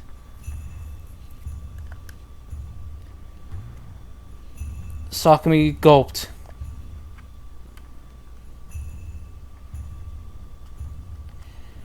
In his anxiety, that sounded rather loud to Soichi. Probably. There was nothing else in front of him except for this gun, except for this pistol. It was small. It was of low caliber.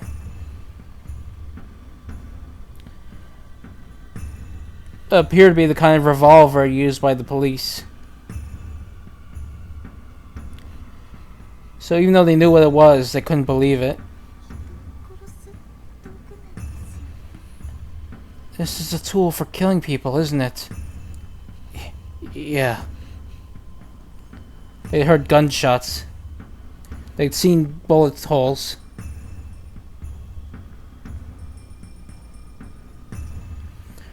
Perhaps the reason they still couldn't believe it even after witnessing all that was because of what a peaceful country they lived in. And yet, it had a bizarre sense of reality to it as well.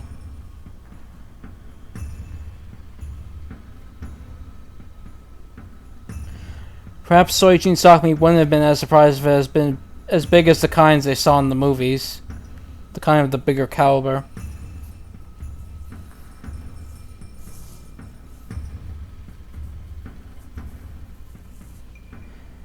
But the gun in front of them was smaller and had a more simple design, meaning that even an amateur could use it with little issue.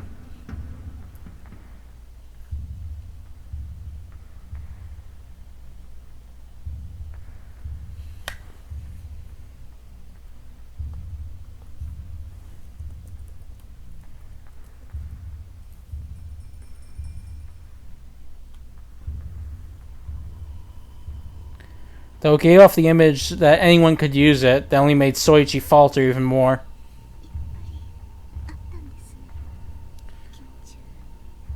So there really were pistols after all.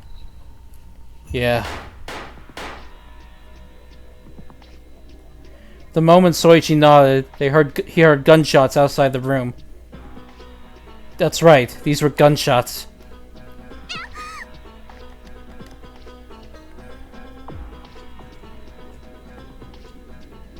They were louder than the gunshots they heard earlier, meaning they were much Soichi could tell they were much closer. Sakumi! Nagisa and Fumika's faces immediately came to Soichi's mind. Perhaps those two were under attack. Stay right here.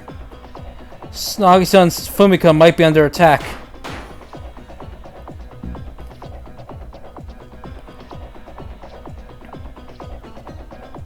Soichi pushed through the gunshots, the continuing gunshots he heard, and picked up the gun in front of him.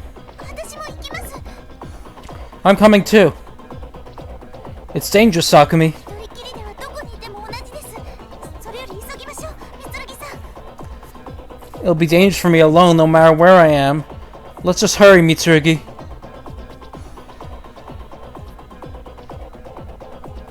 Two of them had put Hazuki's death behind them.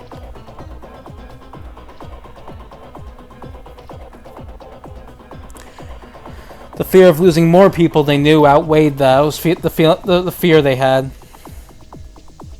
Alright. Since there was no time, Soichi gave up on persuading her and ran out of the room. 三剣さん、こっちです。こっちに続いてます。 Oops, I was just gonna save. Over here, Mitsurugi. It's coming from over here. Sakumi called out to Soichi as he was surveying the surroundings.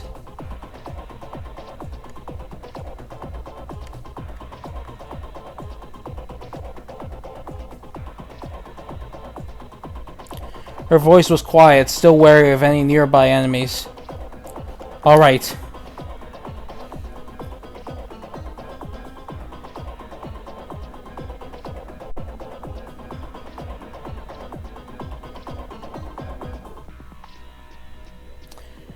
Soon after they'd left the room with the guns, Soichi and Sakumi had spotted blood. Traces of blood. Praying for their comrade's safety, they followed the blood trail. They were looking to follow it all the way to the end. But once they reached this crossroads, the blood trail completely vanished. こちらへ。ずっと続いています。 This way. It continues over here. Sakumi points in one of the hallways on the crossroads. Soichi saw splatters of blood down the hallway. それに、これが。 There's also this. Sakumi held something out in front of Soichi's face. Is this a cartridge? Sakumi was holding the kind of cartridge that was expelled by a gun after firing. 誰かが撃たれているのに間違いないみたいです。 Looks like there's no doubt about it. Someone was shot. Let's hurry, Sakumi. Alright. The two nodded at each other and ran down the hallway. Nagisa, Fumika, please be alright. Though he knew they were in danger, Soichi's voice grew louder. The PA alarm hadn't rung. Whoever was shot was still alive. But judging from the amount of blood on the ground, their wound wasn't minor, that was for sure.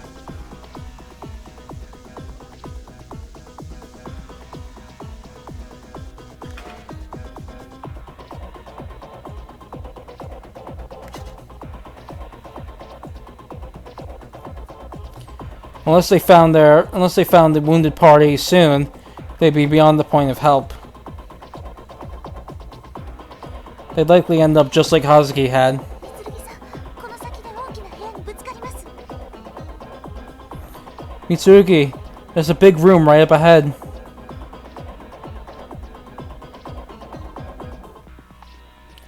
Sakumi, checking the map, guided them. Alright, be careful.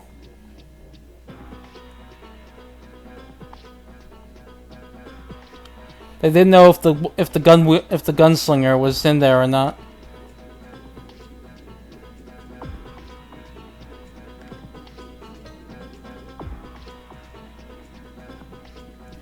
But if the gunslinger wasn't there, then nothing would come out of rushing into the room recklessly, only to get shot themselves. And Sakumi was behind him too.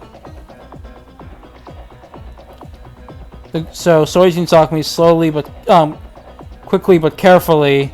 Soichi and Sakumi need to be quick but careful.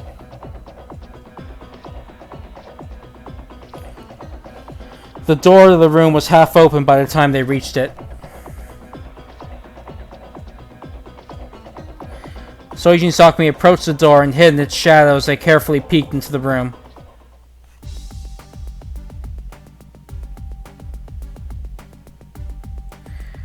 Soichi first saw an unfamiliar girl. She had a bob cut and had boyish clothes that looked easy to move around in. A short girl. Who is this girl? And those wounds. Her whole body was stained red. Her right flank and her left foot, or left leg, one or the other. A large amount of blood was flowing out of them.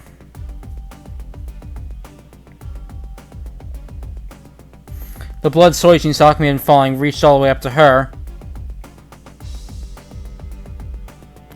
But the amount of blood clearly increased after from entering the room. There was someone blocking the girl's path. Soichi recognized that person. Reika! Soichi unconsciously said that name, but neither Reika nor the girl noticed him. Whoa! Reika fired at that moment. The reason she hadn't noticed Soichi and Sakumi was because she had been focused on the shooting, which she was still not used to yet. What? The bullet flew from Reika's pistol and hit the girl. It hit her right in the abdomen and she lost her balance. But she stepped firmly on the ground with her left foot, managing to stand her ground. She was at the edge of her rope already. She was badly wounded and losing a lot of blood. It was a miracle she was still standing. On the other hand, Reika was completely unharmed. There wasn't a single stain on her white dress, and nor was there any indication she was wounded.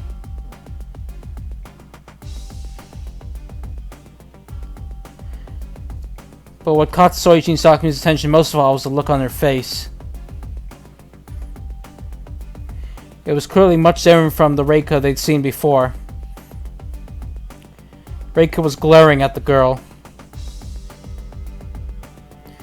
And the gun in her right hand was still pointing at the girl.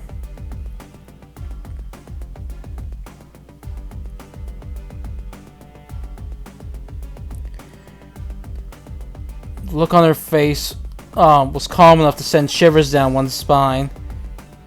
And there was a scary look in her eyes as though she resolved herself to something. They didn't know what happened to Reika after she'd left them yesterday. But she was a completely different person from the one they'd known.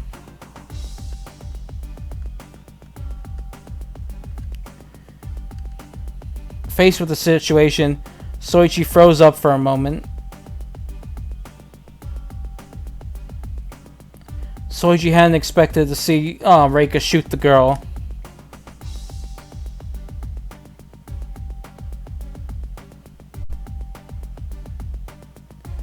It came off as an especially big shock to him because he thought of Reika as someone that could potentially be reasoned with.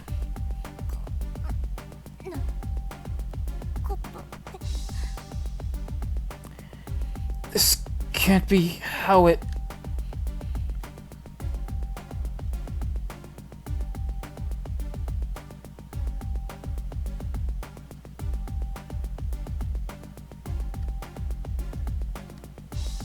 Perhaps because she couldn't move her right hand, the girl lifted a gun in her left. She pointed it at Reika, but the aim was off because she was shaking. That was why Reika fired first.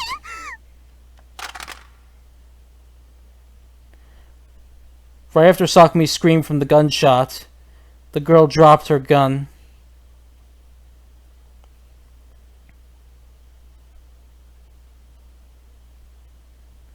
It landed right in the pool forming at her feet. The girl soon followed suit and fell right into it.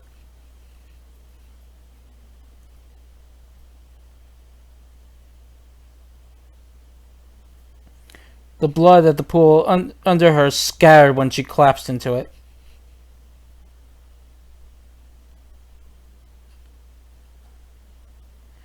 The blood splattered onto Reika's clean dress. She's beyond saving now. Soichi realized he'd been too late.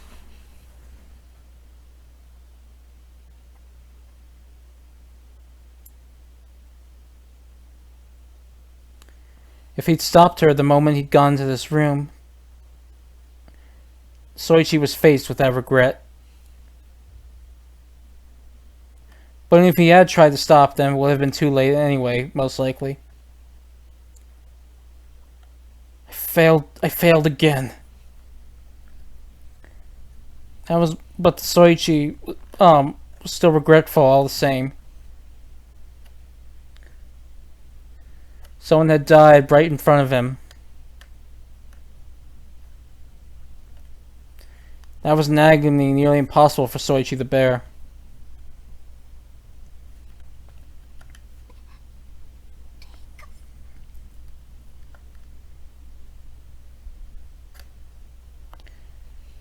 Sakumi muttered that in utter shock. Her voice wasn't all that loud, but still stood out in the silent hallway. That voice brought Soichi back to his senses. Oh crap! Reika will notice us.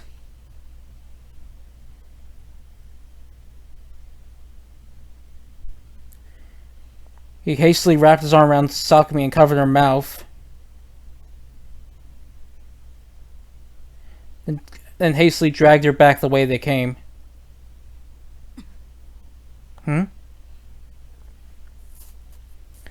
Thinking she'd heard someone's voice, Reika turned around. Was it just my imagination? But there was no one there. She strained her ears but heard nothing. Once she confirmed that, Reika turned back to the girl. The pool shook. Ripples spread across it in sync with the girl's convulsions.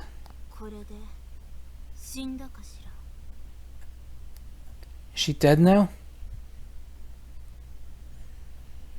Reika slowly approached the girl.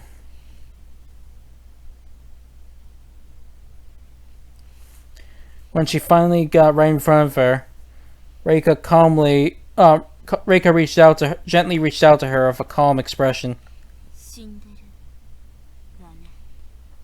She's dead, huh? She was beyond help. She touched her neck but felt no pulse. She wasn't breathing.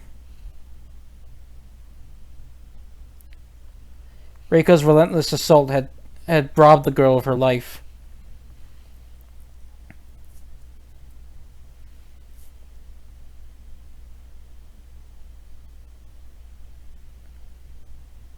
The reason Reika had fired so many times was because she didn't know how much it took to kill someone.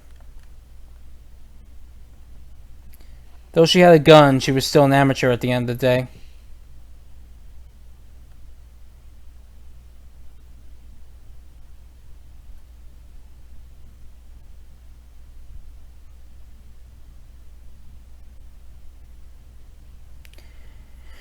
It wasn't like how she knew how to take out someone in one hit like those who had received the proper training. So this was all Reika could have managed. I'll have to do better next time. Reika put her pistol into her bag. She was unusually calm.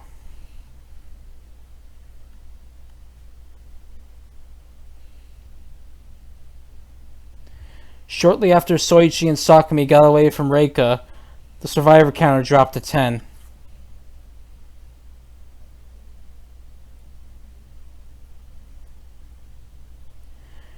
Just to be safe, they waited for a little while and then returned to the room in question, but by then Reika was gone.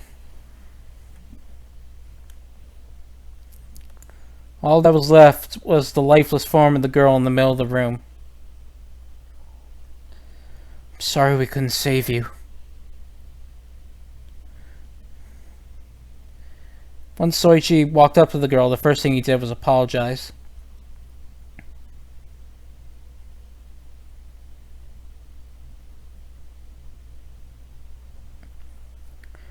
No matter what he could have done, the girl was already on death's door at the time.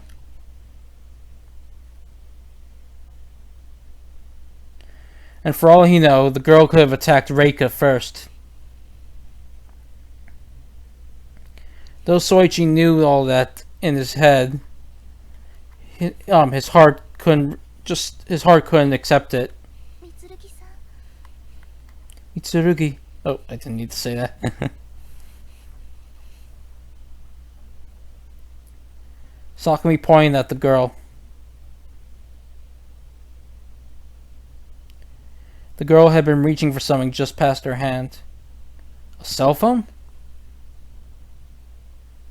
The girl had been reaching for a cell phone lying on the ground.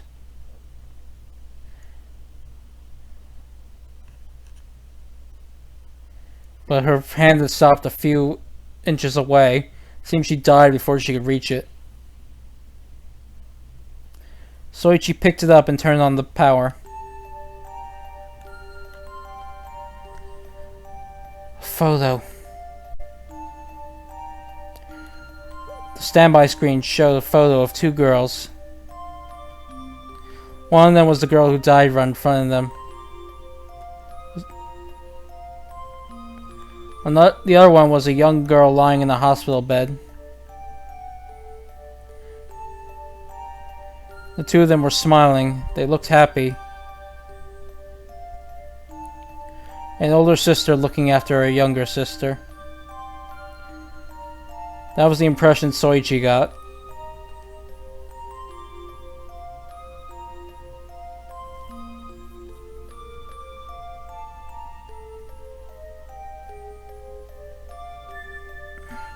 When Soichi saw the photo, he felt he understood why the girl had been trying to reach for her phone. Do you think they're sisters? Maybe. Even if they weren't, it was clear the other girl had special meaning to her.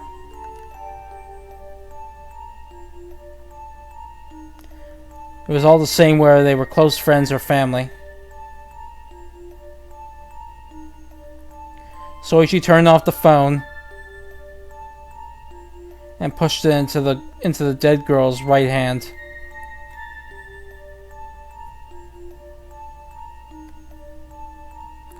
Soichi then closed the girl's still open eyes and mouth.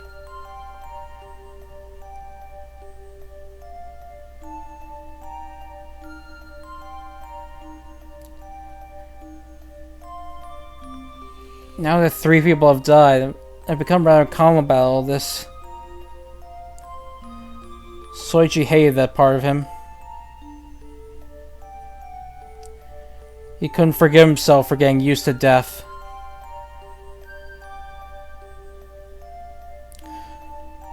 Soichi was so bitter that he unconsciously gripped his hand hard. Just then, Sakumi called out to him. Yeah? No, never mind. Soichi turned around to find Sakumi giving a small smile. Her face was very peaceful.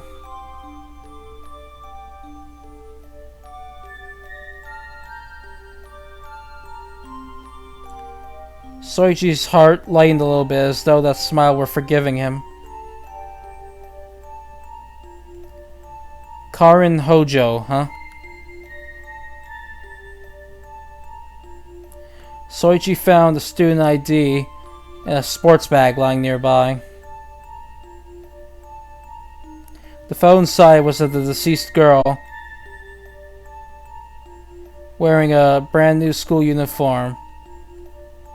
It seems she just got in this year.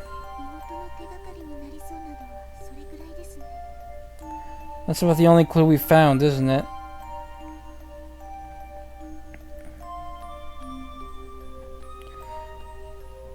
Sakumi said that she put her things back in the bag. Oh, by the way, does she have a PDA?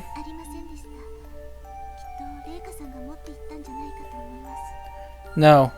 I think Reika must have taken it.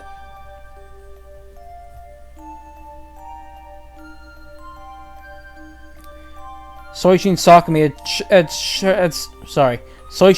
had checked Karin Hojo's things to see if she had a PDA in addition to confirm her identity.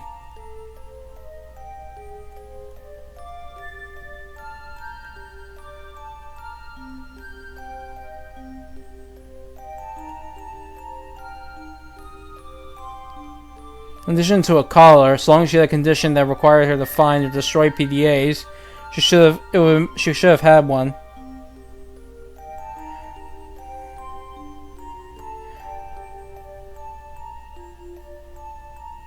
Perhaps she needed comrades, or otherwise she could have used it as a bargaining chip. I'm sorry. I know, I see. Sorry for looking through your stuff, Karin. This is the only apology I can offer.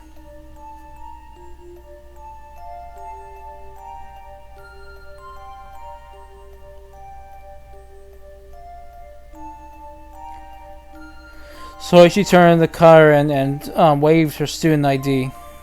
Sakumi. Yes, thank you.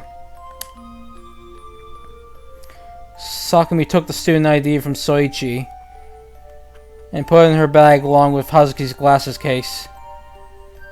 Sakumi also got to her feet. Are you alright, Sakumi?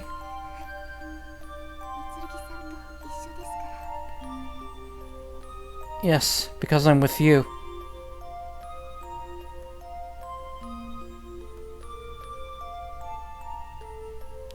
Soichi was worried that Sakumi was in shock, but it seemed that wasn't the case. She was sad about what happened with Reika and Karin, of course, but she wasn't as torn up about it as she had been before.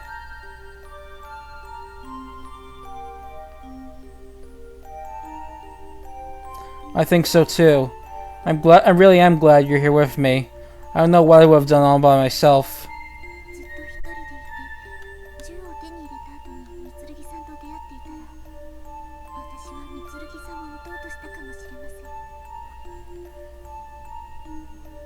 If I'd come across you after finding that gun on my own, I might have tried to shoot you. Is that what happened to Reika? That thought came to Soichi as he listened to Sakumi.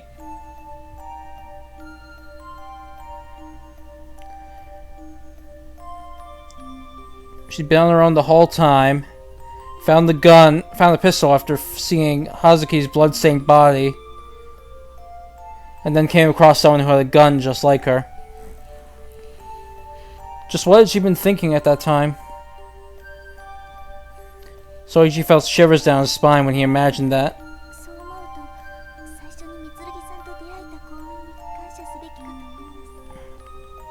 When I think of that, I consider myself lucky for running into you first. You're right.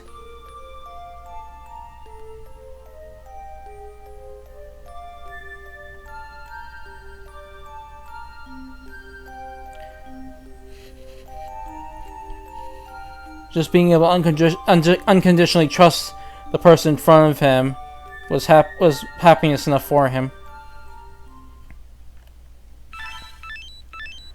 Okay, I am currently planning to go on until 11. That was my current thought, but I wanted to see what other people thought because it's late. I admit it's late. I'm trying to generally do this series in 3-hour sessions, but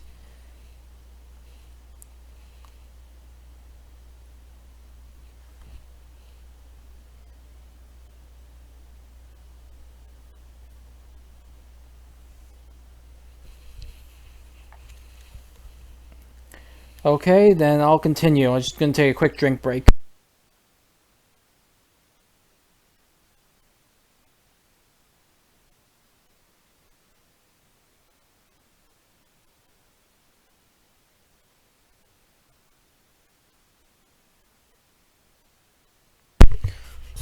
Alright, now we're going to take a quick 3-minute break here. I'll be back soon.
Okay, I'm back. Is everyone ready to continue?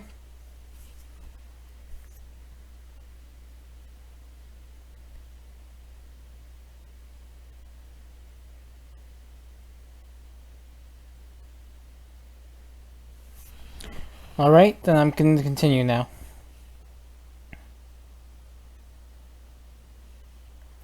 Soichi and Sakumi headed for the unblocked stairwell for the 4th floor, but but their PDA suddenly rang when they tried to enter a certain room. What happened? They've heard this alarm several times now. Soichi's overreacted with surprise a little because that sound had never signified anything good up till now. Sakumi seemed to feel the same way as she took out her PDA with a hardened face, unable to hide her tension. But her face quickly brightened up. It says this is a non-combat area. Sakumi showed her PDA to Soichi with a smile. A non-combat area?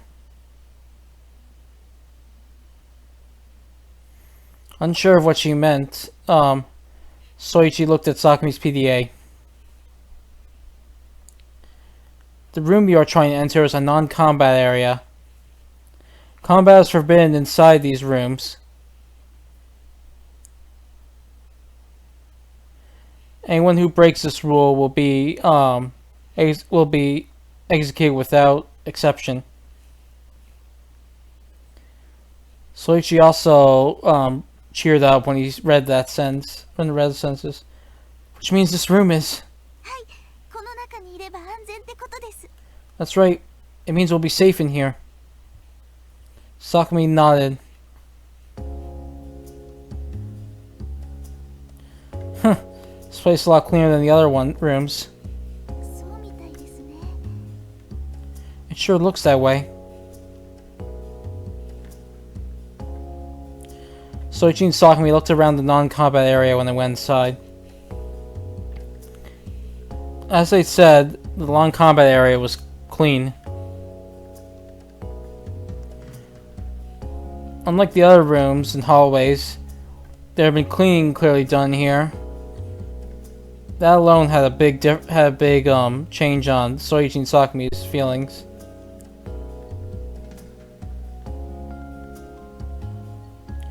The room was about as big as an apartment. There was a kitchen, table, and sofas. There was also a shower room, a bathroom, and even a place to sleep deeper in.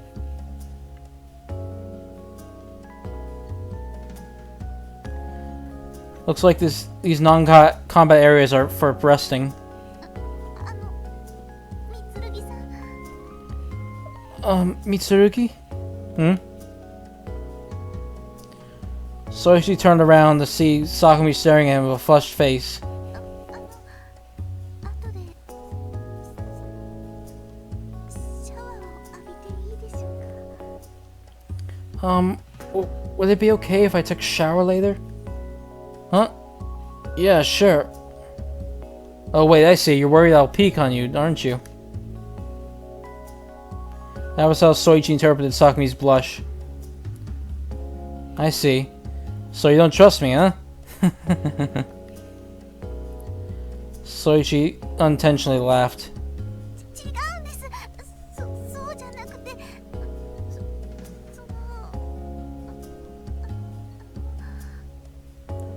No, that's not it. Sakumi was oddly restless, started fidgeting restlessly. She kept switching her glance between Soichi's face and her own feet.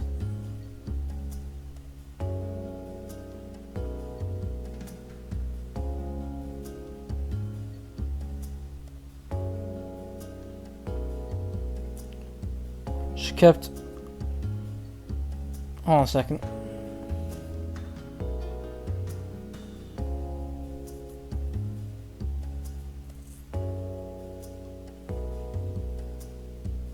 Be right back.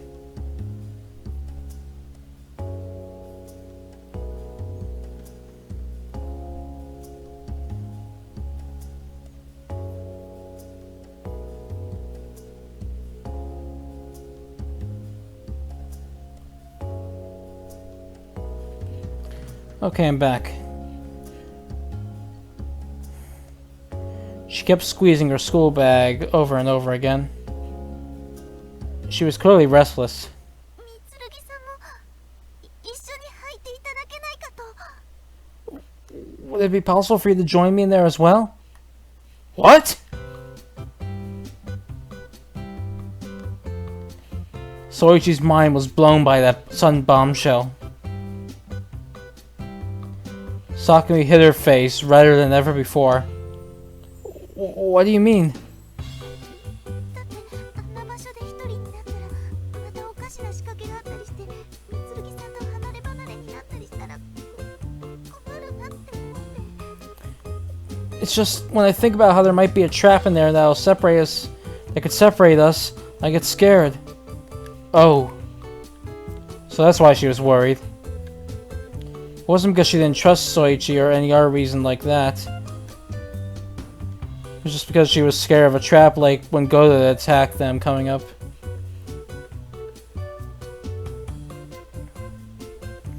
If there was a trap in a place as small as a shower room, then Sakumi would have no room to dodge it. But she wanted to take a shower all the same. So as a compromise, she wanted Soichi to join her. You really shocked me there. So that's all it was, huh? Soichi breathed a sigh of relief. I'm sorry. Let's see if I can think of an idea. Some way that you won't end up embarrassed. On the other hand, it would be bad if Soichi saw Sakumi in the shower.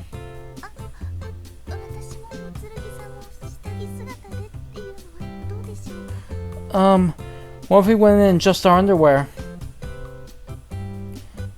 No, I actually think that'd be more embarrassing.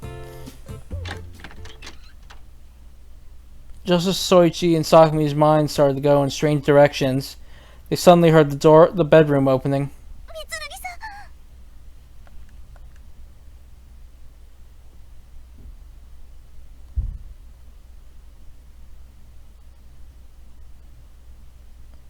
Soichi's body tensed up at Sakumi's sudden shout. Someone's here? Is it an enemy? Or... Looks like you guys are the reasonable types. Soichi had never heard that voice before. But he recognized the man who came out of the door. You're...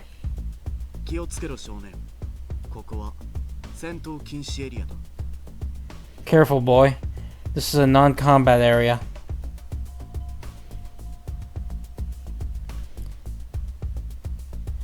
The man who cautioned Soichi was the same tall man who had fought Tezuka earlier.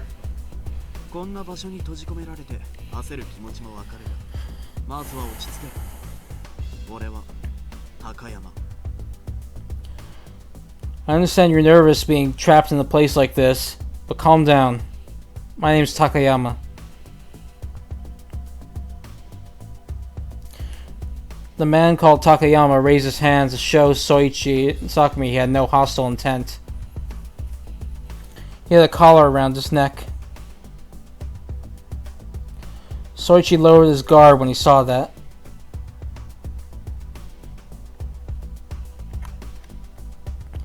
Even if this Takayama guy attacks us, he'll be breaking the rules.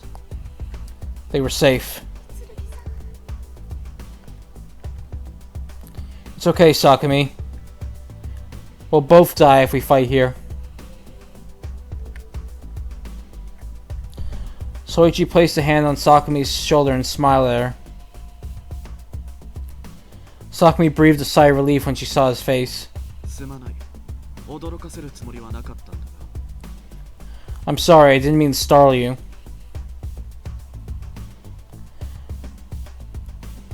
Soichi turned his attention back to Takayama. Why were you hiding? That was what had Soichi and Sakumi most surprised of all.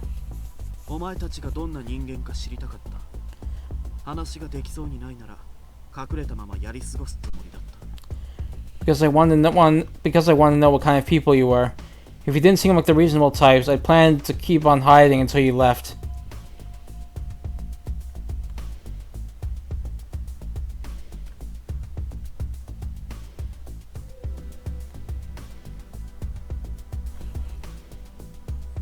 Second.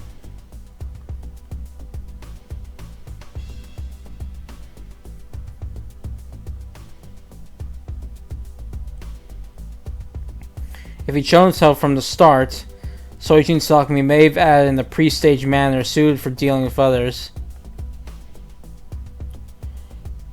Then he never would have seen their true faces.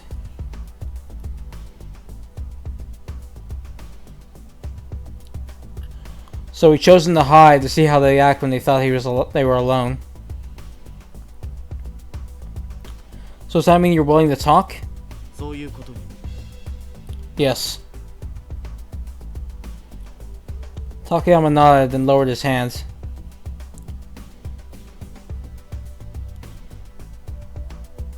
Are you saying you can trust us?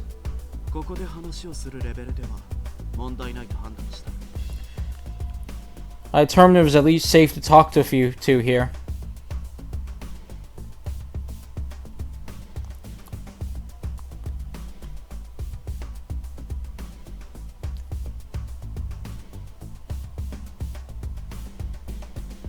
So Takayama didn't exactly trust them. But it seemed to conclude there wasn't an issue talking to them in the non-combat area. Yeah, it's not like we can harm each other here. そういうことだお前たちだってここ以外で俺と出会っていたら逃げ出したんじゃないか Precisely. You two would have also run away from me if you'd come across me anywhere in here, right? Yeah, I can't deny that.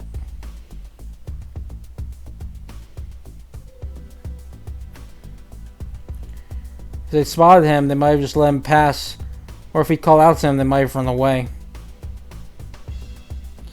Now they'd seen Reika kill someone. Soichi and Sakumi weren't exactly hot on trusting others right now.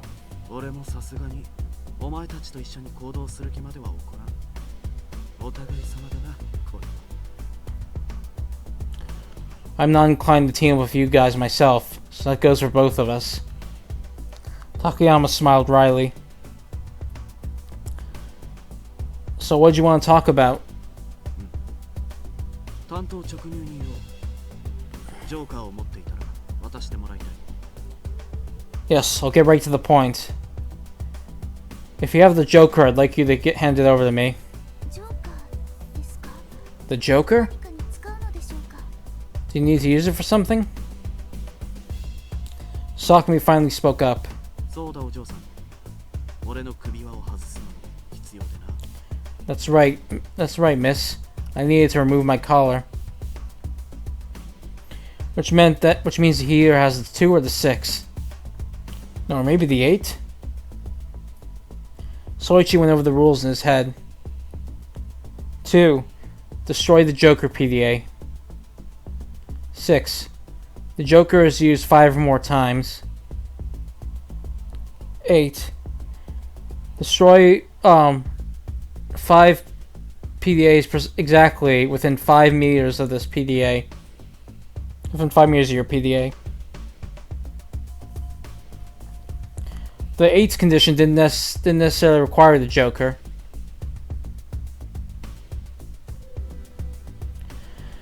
But since there was a risk of accidentally destroying the Joker instead of an actual PDA, it would be safer to get their hands on the Joker in advance. Do you have the Joker, Sakumi? Sakumi shook her head. いいえ自分の1台だけです No, I just have my own. We don't have it, Takayama. そうかそれは残念だ I see. That's too bad. Takayama's face grew dim for a bit, but he soon regained his former, serious expression.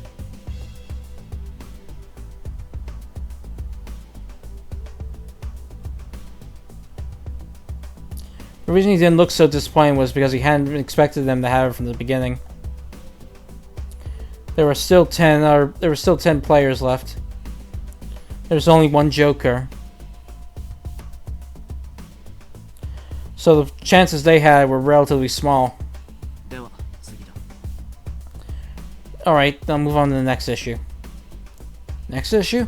そうだもう一つ提案がある That's right. I have another proposal for you. And what's that? Soichi gulped loudly. ああ明日6階でもう一度会えないだろうか。 I was wondering if we could meet up again on the 6th floor tomorrow one more time. Tomorrow? Soichi wasn't sure what he was getting at. そうだ。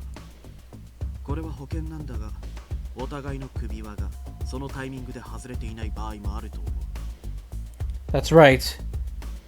One second.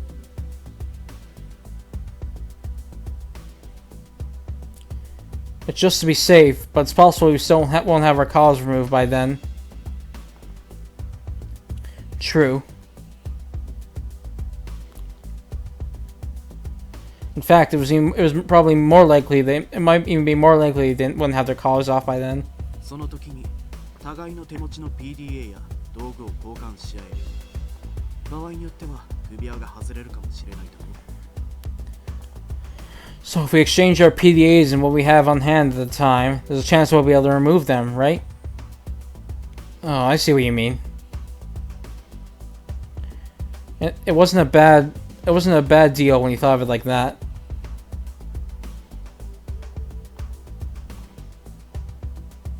They'd go their separate ways for now. Takayama and Soichi's group would collect tools to help one another. That way, when they met up the next day, they had a better chance of removing each other's collars.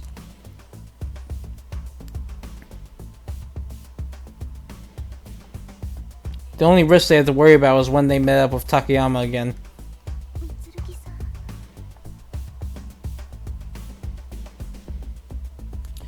三剣さん、 Sakumi tugged on Soichi's sleeve, perhaps because she was worried about...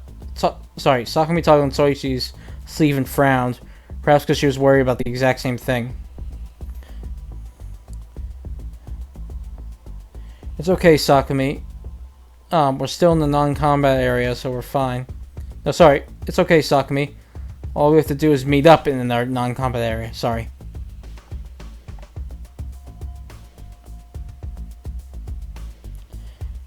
If worse came to worse, Soichi would just meet up with Takayama on his own.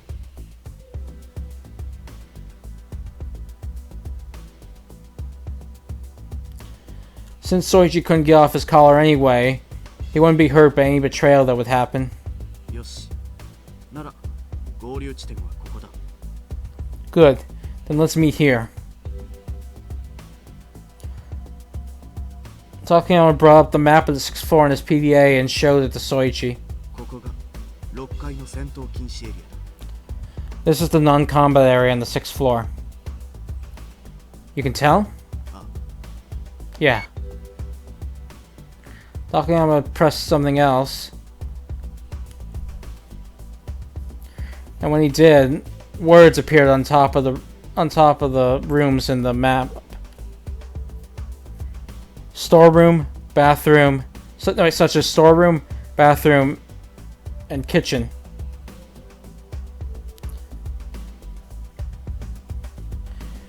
His map had clear details of the rooms on his PDA.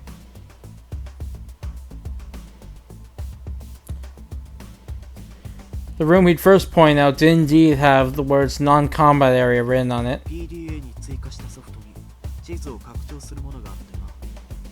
俺がここに隠れていたのもこの地図のおかげだ。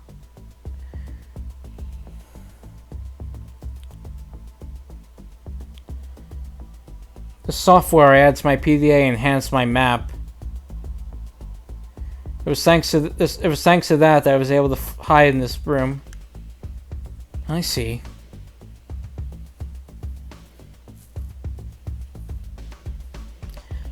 With a software like that, it would indeed be easy to get ahead to a non-combat area and hide ahead of time.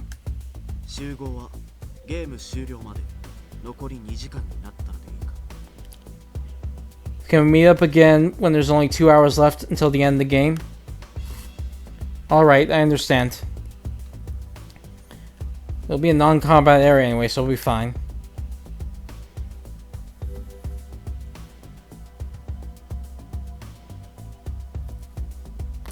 Even if they had no way of removing their collars, they'd be safe.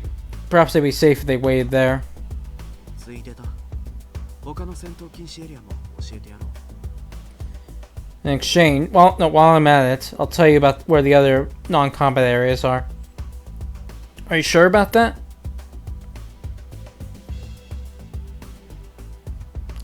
They'd like to know if by all means necessary if possible. It'd be the best. There would be no better place to hide if they were being chased by an enemy after all. ああ、代わりにこちらも教えてほしいことが。Yes. In exchange, there's something I'd like for you to tell me as well. If it's the rules, we know all of them. それはもちろん教えてほしいが、最初に聞きたいのは別のことだ。I'd like to know that as well, but there's something else I want to ask first. Takayama smirked a little bit at the end. Seeing that look on his otherwise stern and serious face left quite an impression on them. 少年、君の名前は？ What's your name, boy? Oh. And so Soichi finally introduced himself.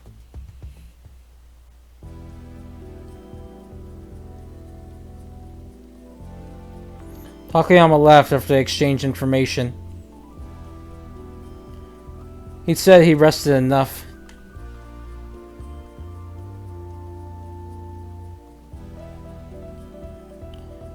All Takayama said when he left was that they should rest when they could. Soichi and Sakumi had planned on resting to begin with anyway, so they did as he said. ちょっと緊張しました。 Phew, that was nerve-wracking.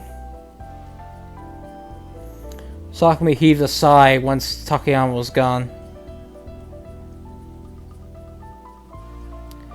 It wasn't just her voice that lacked energy. She was lying limply on one of the sofas.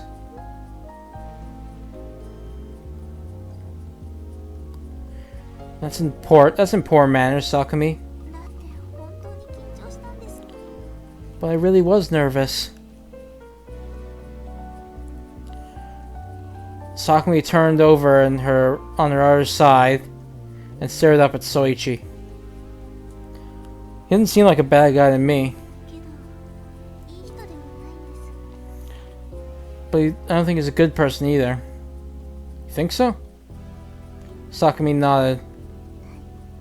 きっと私たちのことを信用できるけれど足手まといだと思っているのではないか。そうでなければあんな提案はしないでしょう。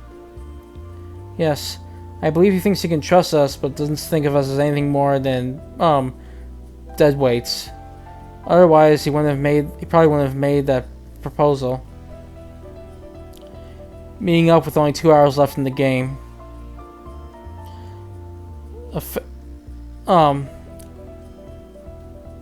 Insurance just in case he couldn't remove his collar. That was what he'd said. So put another way, that meant he didn't think that Soichi and Sakumi were useful unless for an emergency. The downsides of taking them with him outweighed the benefits. In other words, that was what he had been implying. You sure are harsh, Sakumi. ここ以外でも悪い人はたくさん見てきましたから。 Even outside of here, there are a lot of bad people. I've seen a lot of bad people outside of here. Sakumi's life upbringing could not exactly have been called a happy one.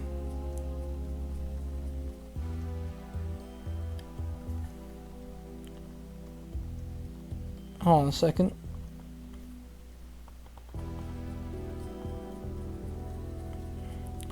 So that means not many people live up to your standards?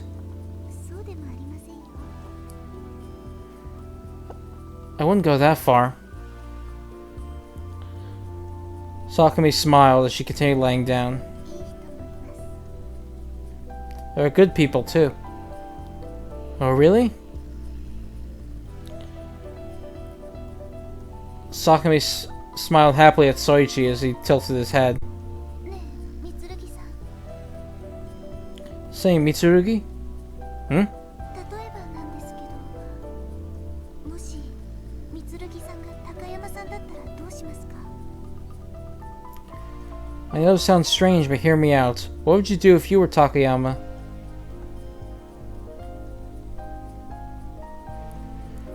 Sakumi looked at Soichi head on, her smile fading. Though he found that expression of hers odd, Soichi answered without giving much thought to it. I think I'd make the same proposal. するんですか？ Really? Yeah. Sakumi narrowed her eyes and eyed Soichi warily, but Soichi was too deep in thought to notice. I think I'd stay with us until we found Fumika and Nagisa again.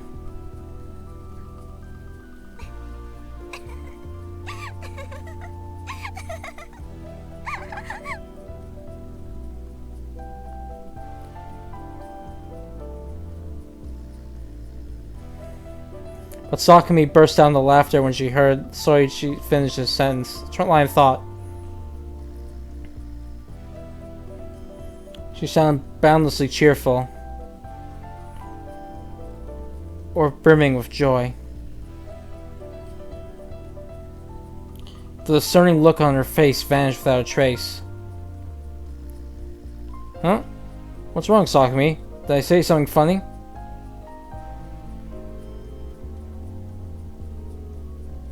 Soichi gave Sakumi a strange look when he finally noticed her reaction. いえ、そんなことは。No, that's not it at all. Sakumi reached out her hand out to Soichi when their eyes met.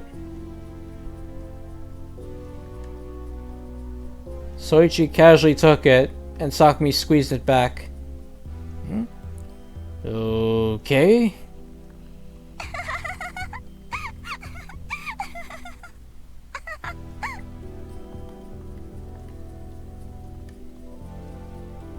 Soichi was puzzled by Sakumi's continuing laughter, but her voice, it sounded oddly enough like music to his ears.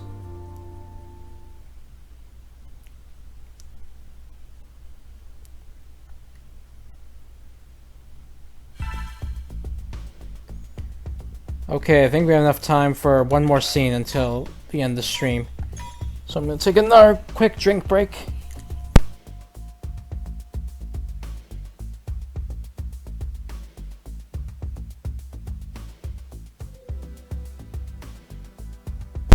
And I'm done. Alright, continuing. Oh yeah, I already saved. The fourth floor, huh? なんだか長かった気がします。 It felt so long. Yeah, same here. Soichi and Sakumi muttered that when they looked up the stairwell to the fourth floor.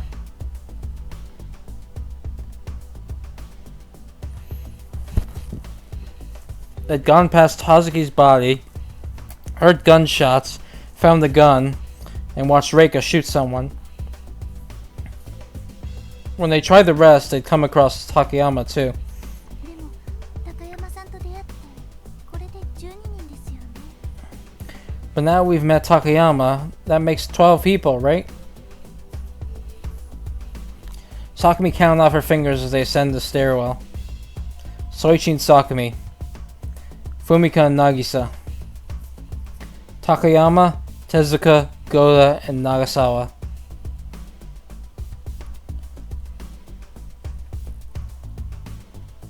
Reika. And the 3 who died. That made 12 in total. I see. So that means there's only one person we haven't met yet. どんな人なんでしょうね。 I wonder what they're like. She hoped they weren't someone scary. Both of them thought that.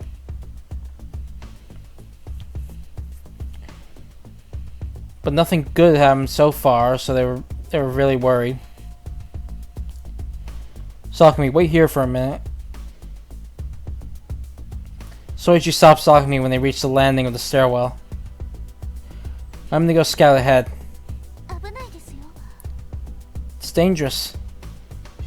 That's exactly why I'm going ahead on my own. 私も一緒に。 Let me come with... It'll be fine.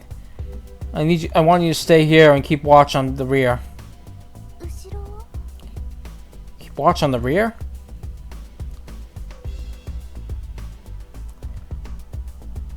Scared Tezuka or someone will attack us from behind while I'm looking upstairs. Oh, okay.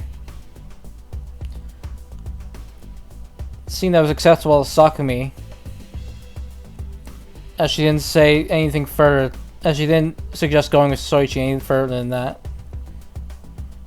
Alright, I'm counting on you, Sakumi. みつるぎさんも気をつけて。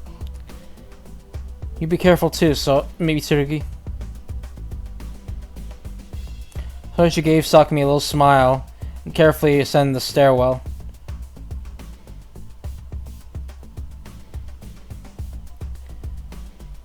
I didn't put Sakumi in a dangerous spot. No, wait. Is it just me or am I trying to put Sakumi in more danger? Crap. Soichi shook those thoughts out of his mind.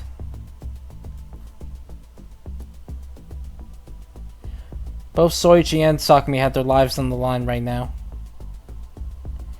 He didn't have time for idle thoughts. Gotta make sure no one else is up here.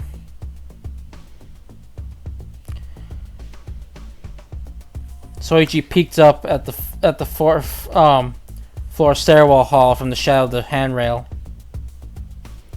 Oh! But contrary to Soichi's hopes, someone was there. However, Fumika! Fortunately, it was Soichi's ally. よかった。やっと会えたわね、ソイチくん、さくみちゃん。怪我はない？ Thank goodness, we finally met up again. You guys aren't hurt, are you? No. I'm glad you're okay too, Fumika. ともかく二人ともついてきて。ここじゃおちおち話もできないわ。 Anyway, come with me, guys. This isn't the place for a casual conversation. Three of them were glad to have met up again, but now wasn't a time to be standing around chatting.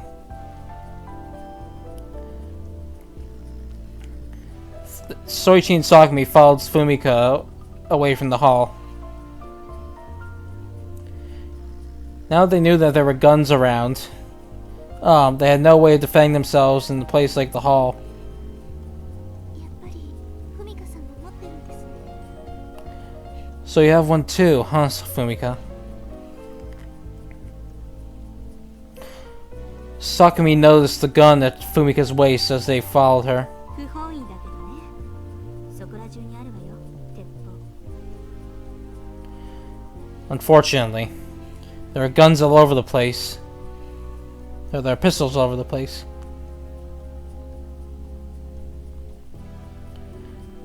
Fumika glanced at her gun and frowned. そこら中。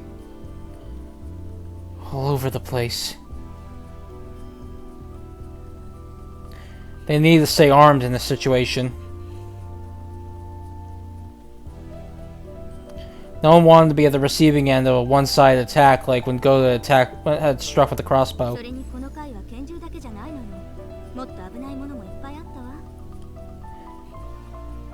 And it's not just pistols on this floor. There's a lot of things more dangerous than them. マシンガンって言うんだっけ？いっぱい弾が出るやつ。他にも日本刀とかチェーンソーなんてのもあったわよ。 Like a machine gun, I think? You know, the one that shoots a lot of bullets. I also saw a Japanese sword and a chainsaw. No way. Soichi and Sakumi looked at each other. 2階は簡単な武器、3階には拳銃、そしてこの4階にはいろんな武器。だんだんとエスカレートしてるみたいね。 The second floor had simple weapons, the third floor had pistols, and the fourth floor has got a variety of weapons. Looks like they're gradually escalating. Which means... Soichi unconsciously looked up. They still had the 5th and 6th floor ahead of them. 私もそれが心配よ。 I'm worried about that too. Fumika's expression was harsh. さくみさん、宗一くん。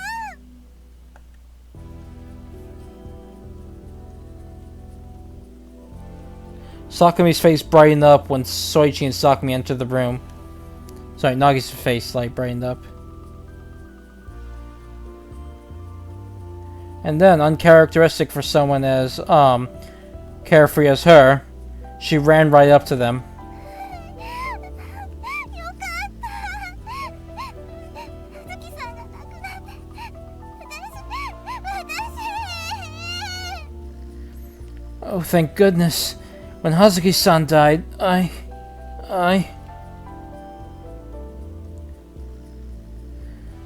Nagisa started bursting into tears, perhaps because she was overjoyed by their reunion. 渚さんもお元気そうで何よりです。 I'm just glad you're okay, Nagisa. でも、葉月さんがね、葉月さんが。 But Hazuki...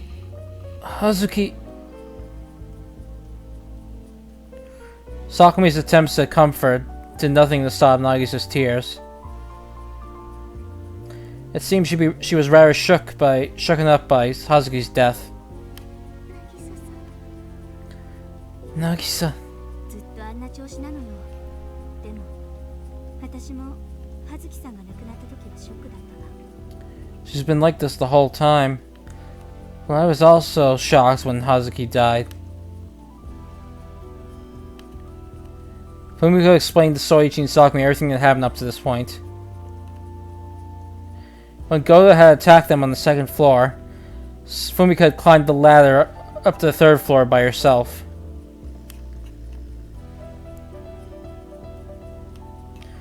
The rest of her group was on the second floor, so Fumiko hurried over to the downstairs stairwell as quickly as she could.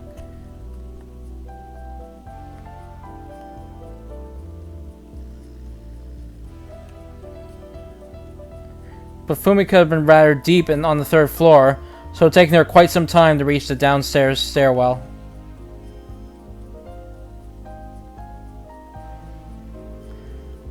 A close encounter with an armed Tezuka had also cost her a lot of time.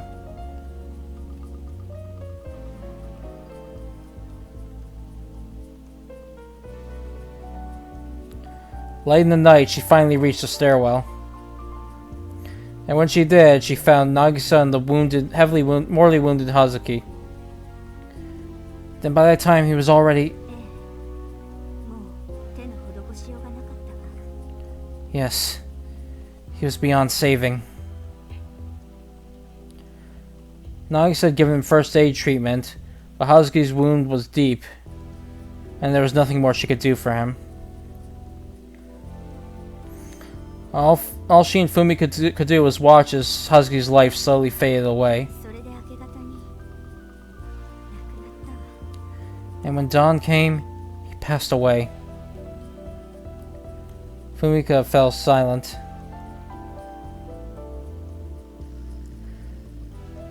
Nagisa's cries grew a bit louder when she heard Fumika. But that's a relief. Soichi smiled a bit. It was very sad, but even so, 宗一くん。 I mean, it's a relief that Hazuki wasn't alone when he passed away. Just how lonely an end would it have been if Hazuki had passed away looking at his family photo all by himself. But it turned out he had Fumika and Nagisa there with him. He'd had people to see him off. ええ、私たちの前で眠るように亡くなったわ。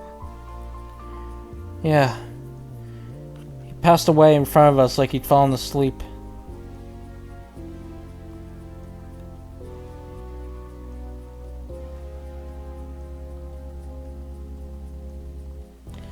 How he managed to pass on with at least a little piece of heart? Hazuki. All Soichi could do was pray that was the case. その後は私たちは迷ったのよ。 We hesitated for a while after that. After everyone had calmed down after a little while, Fumika continued. Hesitate? こうか不幸か明け方まで階段で待ったけど、宗一君たちが現れる気配はない。 Yes, for good or for ill, we waited by the stairwell all the way until dawn, but neither you nor Sakami showed up. だからもしかして宗一君たちは渚さんたちが来るよりも早く3階へ登ってしまったんじゃないかって。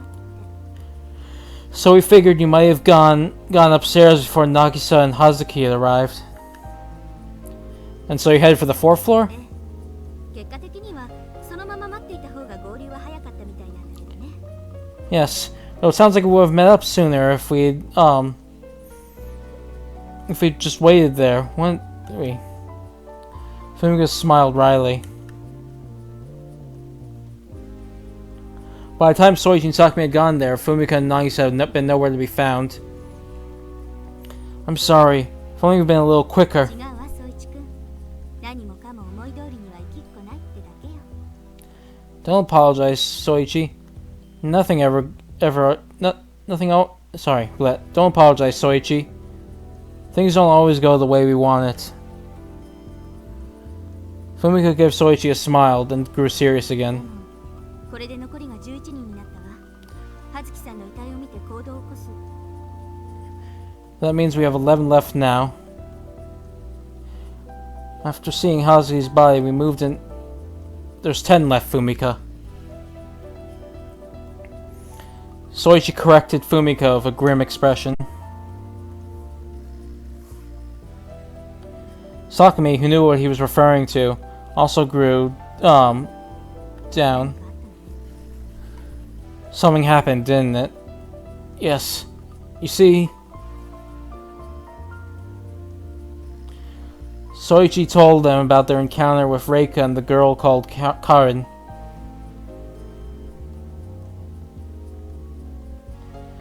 Sakami also took Karin's student ID out of her bag and showed it to Fumika. まさかレイカさんがそんなことを。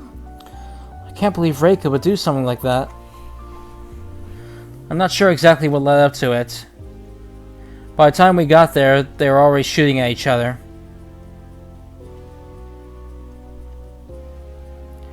In the end, they didn't know if Reika had been acting on the offensive or the defensive. They had no idea who'd struck first. All they'd seen were the two shooting at each other. 入ったわね。それは。 Well, that's not good. Fumika bit her lip once Soichi was done with his story. She returned Karin's student ID to Sakami and crossed her arms in thought. その時の事情はどうあれ。レイカさん、次は危ないかもしれないわね。 Regardless of the circumstances, it might be dangerous when we come across Reika next. Huh? 戦争のドキュメンタリーでインタビューされた兵隊さんが言ってたわ。一人殺した後はそれほど迷わ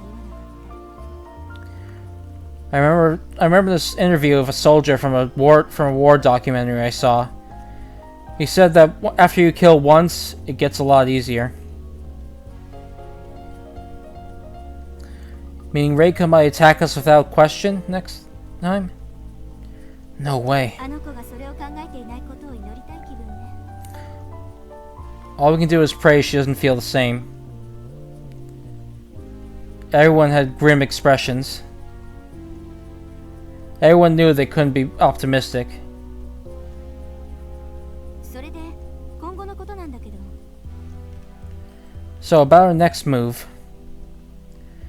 Fumika surveyed everyone's 上 faces. に登るのを先にしようと思ってたけど、やっぱり先に首輪を外してしまおうと思うの。 I was thinking we should focus on getting upstairs first. But we should also consider removing our collars first. ゴーダさんやレイカさんが人を殺してしまった以上、そうした方が安全だと思う。 I think that'd be safer now we know that Goda and Rake have killed people. I agree with that.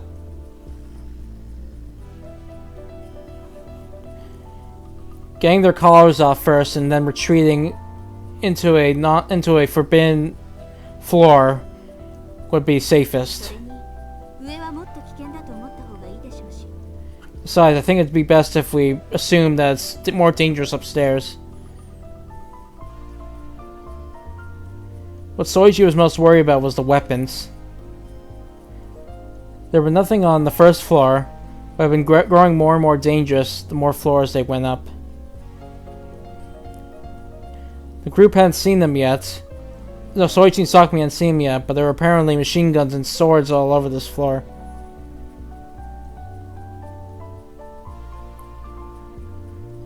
In that sense, it was difficult to assume it'd be any safer upstairs. 私の PDA はこれ。6だから首輪を外すにはジョーカーを見つける必要があるの。This is my PDA. It's the 6, so I need to find the Joker in order to remove my collar. Fumika took out her own PDA. Its screen showed the large 6 of diamonds. From what Soichi remembered, the 6 needed for the Joker's function to be used 5 times. Fumika placed her PDA down so it'd be easier for Soichi and Sakumi to see. The Joker. Come to think of it, I think Takayama was looking for it too. Takayama? Oh, yeah.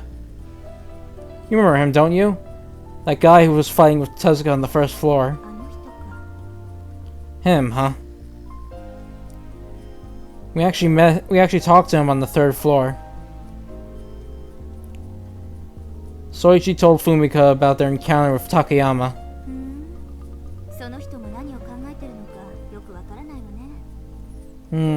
Hard to get a read on that guy.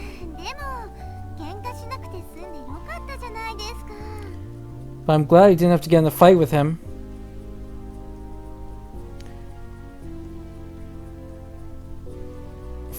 Fumika's expression was stern, but Nagisa had her typical smile on.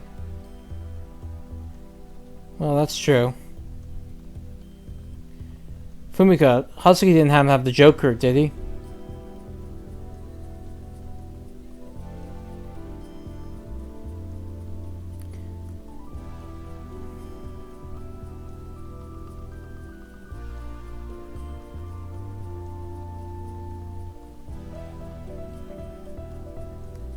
Hold on a second.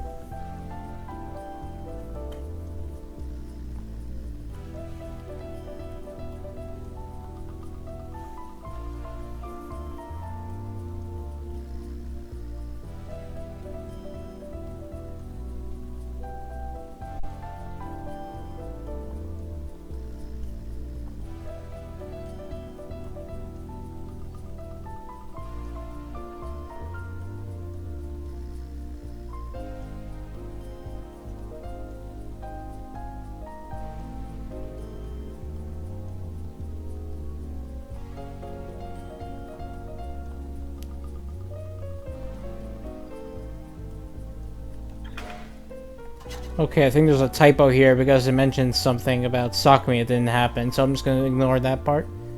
Soichi smiled at Sakumi, then turned his gaze back on Fumika. That's right. Mr. Hazuki only has his own PDA. Fumika said that and put one more PDA down. It was the 4 of clubs. Well, it's a cliffhanger, but I'm going to leave off on there. So now we have reached the stopping point for today. I think, unless you really want me to go a little longer. I mean, I can probably go a little longer if you want, but it's already kind of late here, so depends on what you think.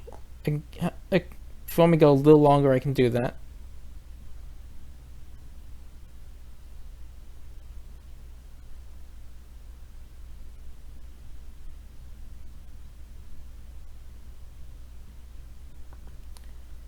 Let's see.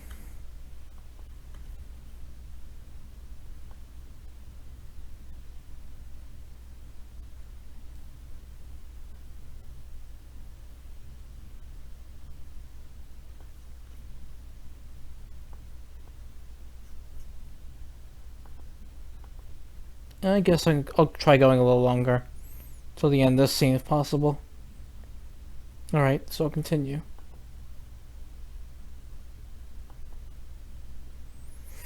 Okay, here I go. What? Soichi's thoughts ground to a halt when he saw that. He was so shocked he couldn't even speak. 宗一くん、どうしたの？ What's wrong, Soichi? みつるぎさん。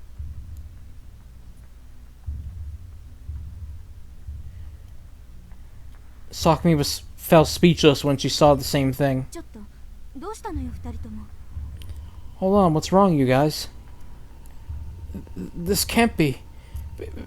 Because Sakumi is the one who has the 4.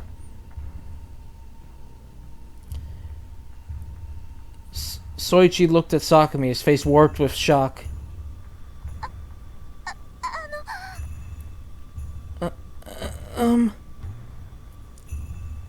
Sakumi's face was pale. 確かなの？宗一くん。 Soichi, are you sure of that? Fumika's tone and expression grew harsh. She unconsciously reached toward her pistol. Fumika would be damned if she had a repeat of what happened to Hazuki. Yeah, she told me her. Oh, right, I never actually saw her PDA. Soichi was stunned. Of course.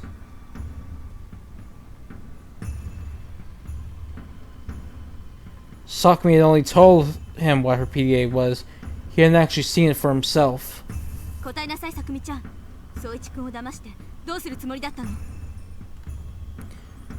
Answer me, Sakumi. What were you trying to gain out of tricking answer me, Sakumi. What were you trying to gain out of tricking Soichi? 私。 I...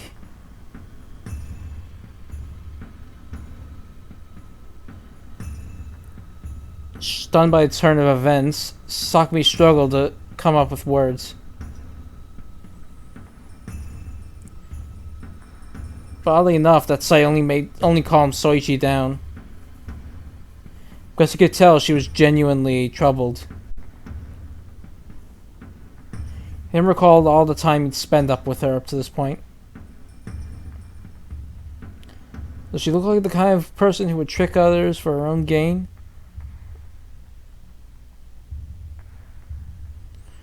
Were those tears and those smiles all an act? ことと次第によってはさくみちゃんでも。 Depending on your answer, then I won't even hesitate to shoot. Wait, Fumika.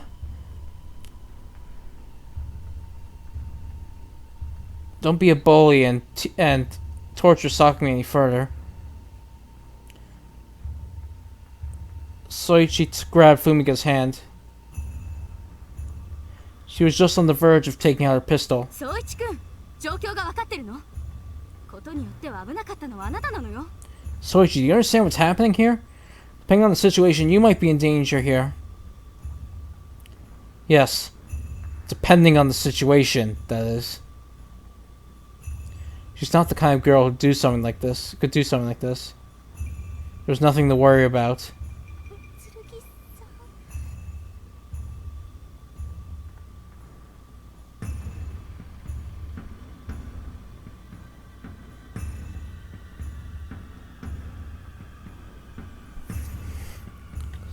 Sakumi had been looking fearfully at Soichi for a while now. Perhaps she thought she'd angered him. You don't have to worry so much, Sakumi. Soichi smiled at Sakumi, still holding Fumika's hand. I know you don't have the guts to trick me. You must have had your reasons, right? And if you didn't, I'm sure you just acted on instinct given the situation.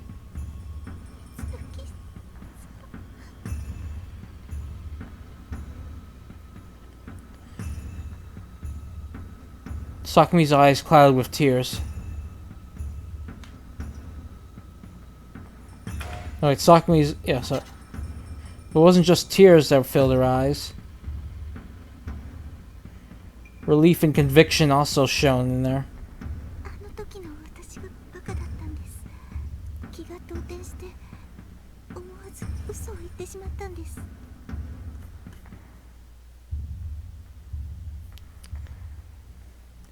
I was being an idiot back then.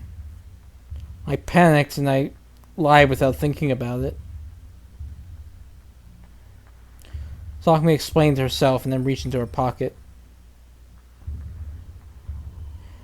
She then took out her PDA and showed it to Soichi.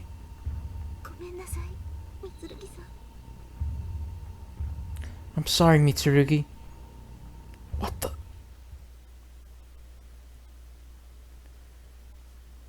Soichi was dumbfounded when he saw the PDA in front of him. But at the same time, he understood everything. Why she lied about her PDA. And about her true intentions. He understood all of it. Yeah, I guess it makes sense now that I'm seeing this, Sakumi. Soichi chuckled. Yeah, there's not much she could have done considering this. どういうことなの？ What do you mean? 宗一くん？ Soichi? Oh, I didn't need to say that.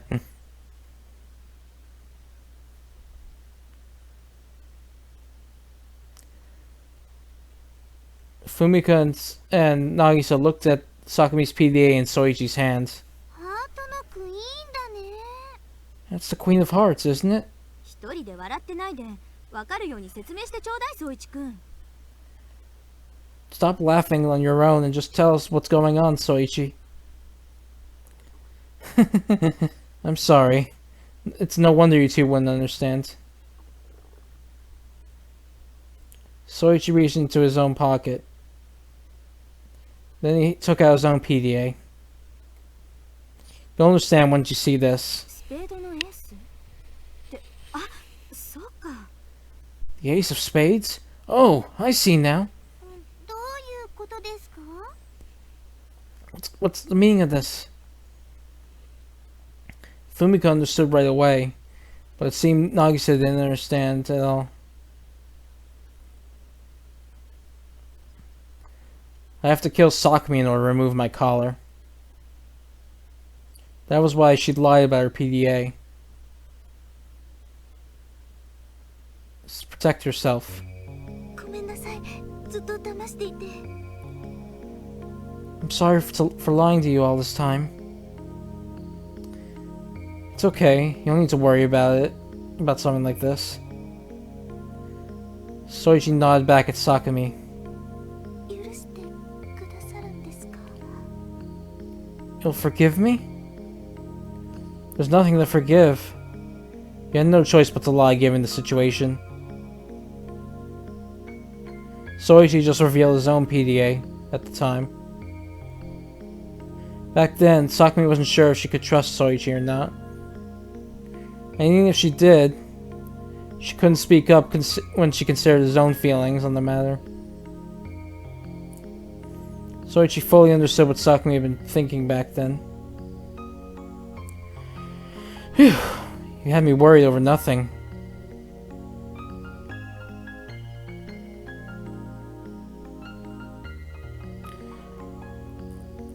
Soichi then held two PDAs out to Sakumi.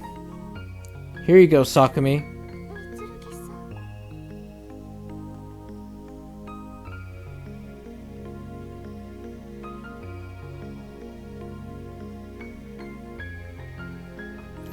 三剣さん。 Sakumi reached out for her own PDA, but she stopped her hand when she noticed Soichi was also holding out his own PDA and didn't understand what was happening. I'm giving you my PDA. Destroy it. What? 宗一くん？ちょっと何を言い出すの？ What are you thinking? Sakumi was bewildered. Nagisa and Fumika were no different.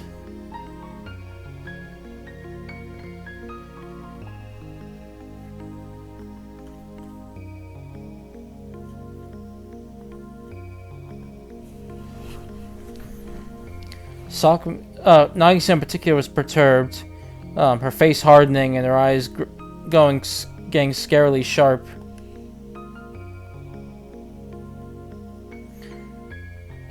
But Soichi was so focused on Sakumi he noticed none of that. 君は自分を騙してた人のためにそこまでしてあげるの？ You'd go that far for someone who tricked you?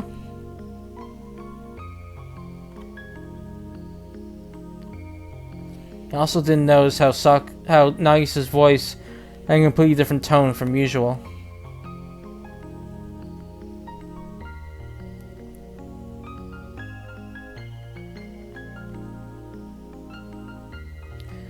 I have no intention of killing anyone, no matter who they are. So it doesn't matter who they are. 剣さん。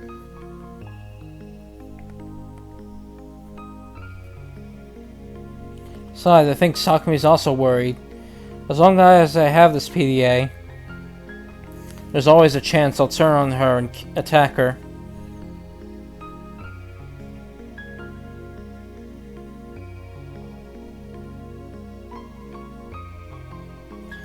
Soichi then took Sakumi's hand and pushed his own PDA into it.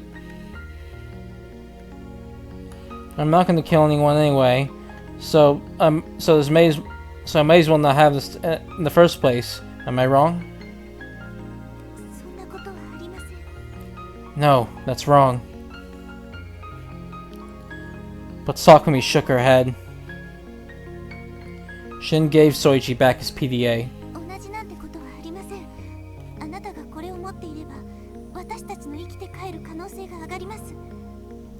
It's not the same thing. As long as you have this, there's a chance we can come back. We can leave together. 私たちの想像もつかない使い方があるかもしれませんし、それに私を殺す以外に三剣さんが生きて帰る方法だってあるかもしれないんです。 There might be a way of using it we can't imagine yet. And besides, there might be another ways for you to survive that doesn't involve killing me. その時にこれが必要だったらどうするんですか？ Well, you'll do if you need that when the time comes. But Sakumi.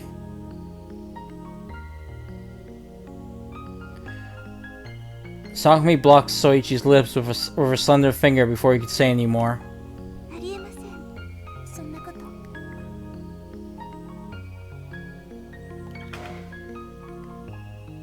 That's impossible. Sakumi smiled. Her eyes were filled with trust. 三剣宗一という人に限って私を殺したなんてことはありえません。 It's impossible. Soichi Mitsurugi can't kill me.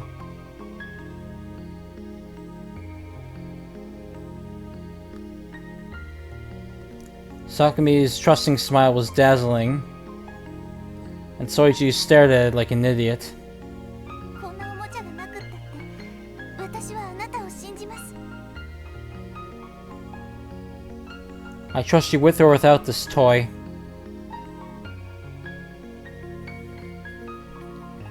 Sakumi Himehagi trusted Soichi from the bottom of her heart.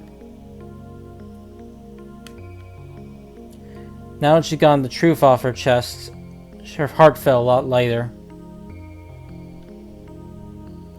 The guilt she'd been feeling all this time completely washed away. This is fine. Sakumi felt relieved as she returned Soichi's PDA to his hand. Now there's a chance that Soichi could be saved as well, no matter how small it may be.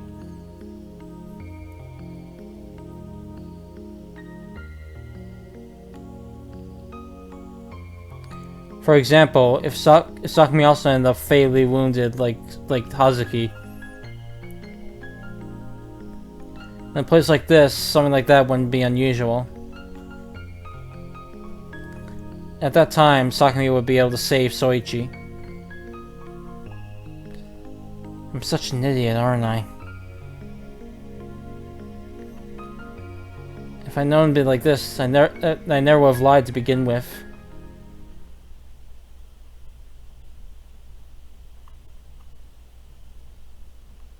In the end, the act of her giving Soichi back his PDA meant she was ready to died at his hands.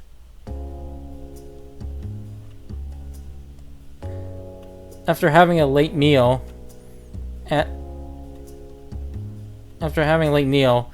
Sakumi asked Soichi a question. Decided to ask Soichi a question that had been on her mind as she sipped a boiling cup of coffee. 三剣さん、聞いてもいいですか？ Mitsurugi, can I ask you something? Sure, I don't mind. Naoki and Fumika were sleeping after eating. It would be their turn to take the watch sooner than later. I think the scene only lasts a little longer after this, so I'm gonna try making it to the end of there.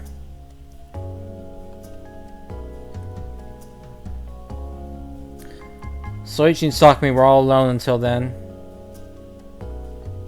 どうしてあなたは私を助けてくれる気になったんですか？ Why did you want to save me? That was a question that had been on Sakumi's mind the whole time.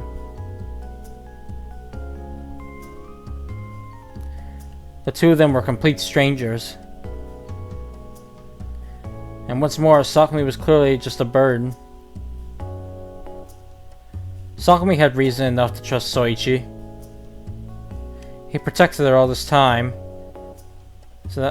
and she'd seen that for herself. But the reverse didn't seem to hold true. She couldn't think of a reason why he'd trust her.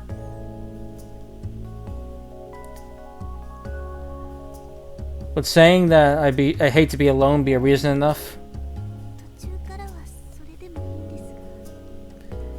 Maybe if we met partway through, but he'd been like that since the beginning, so it was strange. At the start, Sakumi had been a useless crybaby.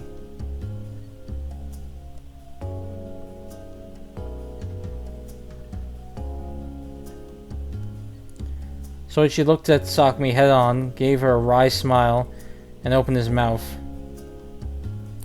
Well, you see, the truth is, Sakumi.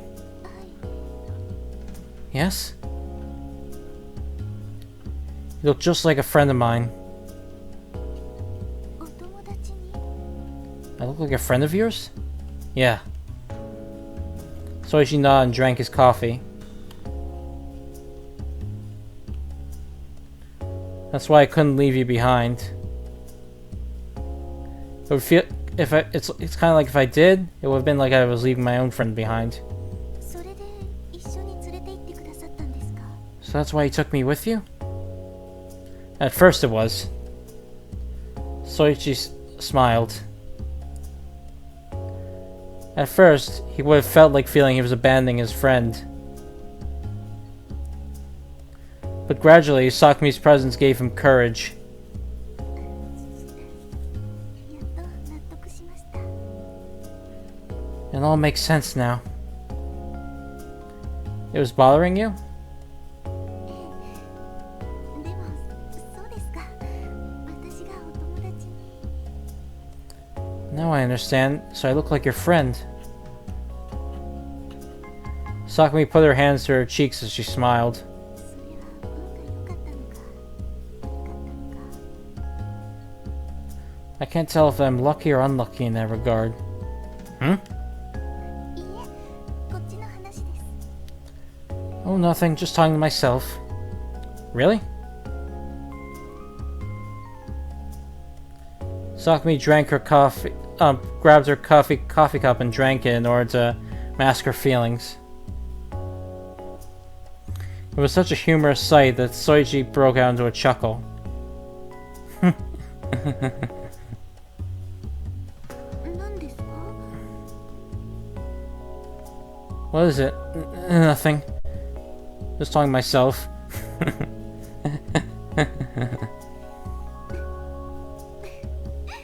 変な三剣さん。 You're so strange, Mitsurugi. Sakumi also burst into laughter.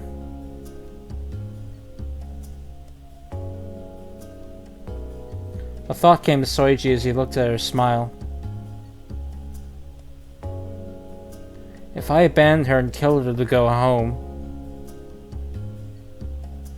I'm sure I could never stand before her ever again. If he did, he'd remember it every time he stood before her. How he had killed Sakami. Was that lucky or unlucky? Was he lucky or unlucky? I think I'm lucky. 何ですか？ What was that? Nothing, just talking to myself. Soichi started laughing again. Okay. This looks like a good point to stop, so I'll stop here. So, yeah. We've, I think we made it through a good portion of the second day so far. We've had several deaths come up. And, now they've finally regrouped with Nagisa and Fumika, and, their true PDAs have been revealed. Looks like that, they're finally going to be able to start working together as a team. But what waits after this, we'll have to just wait and see. Now we'll just, next time we go, will probably be tomorrow at the same time. I'm not sure yet, though. But I'll keep you informed over my Twitter, so just keep an eye out. And with that, unfortunately, it's a bit late. And you might have been able to tell, but I'm actually kind of tired right now, so I feel like that affected my translation ability a bit. So I'm going to be a little more careful about this in the future. Probably be more strict on the time limit. I went a bit longer this time, but we'll see in the future. And with that, alright, 2 hours is fine, but this game, I still have a lot of game left to go through, so I'd like to keep it at 3 hours if possible, in order to keep things moving at a constant rate. I don't want to make this take too long. That's all I'm thinking, really. So yeah, with that said, I'm going to end the stream here. Thank you for sticking around, and I'll see you all next time. See you then.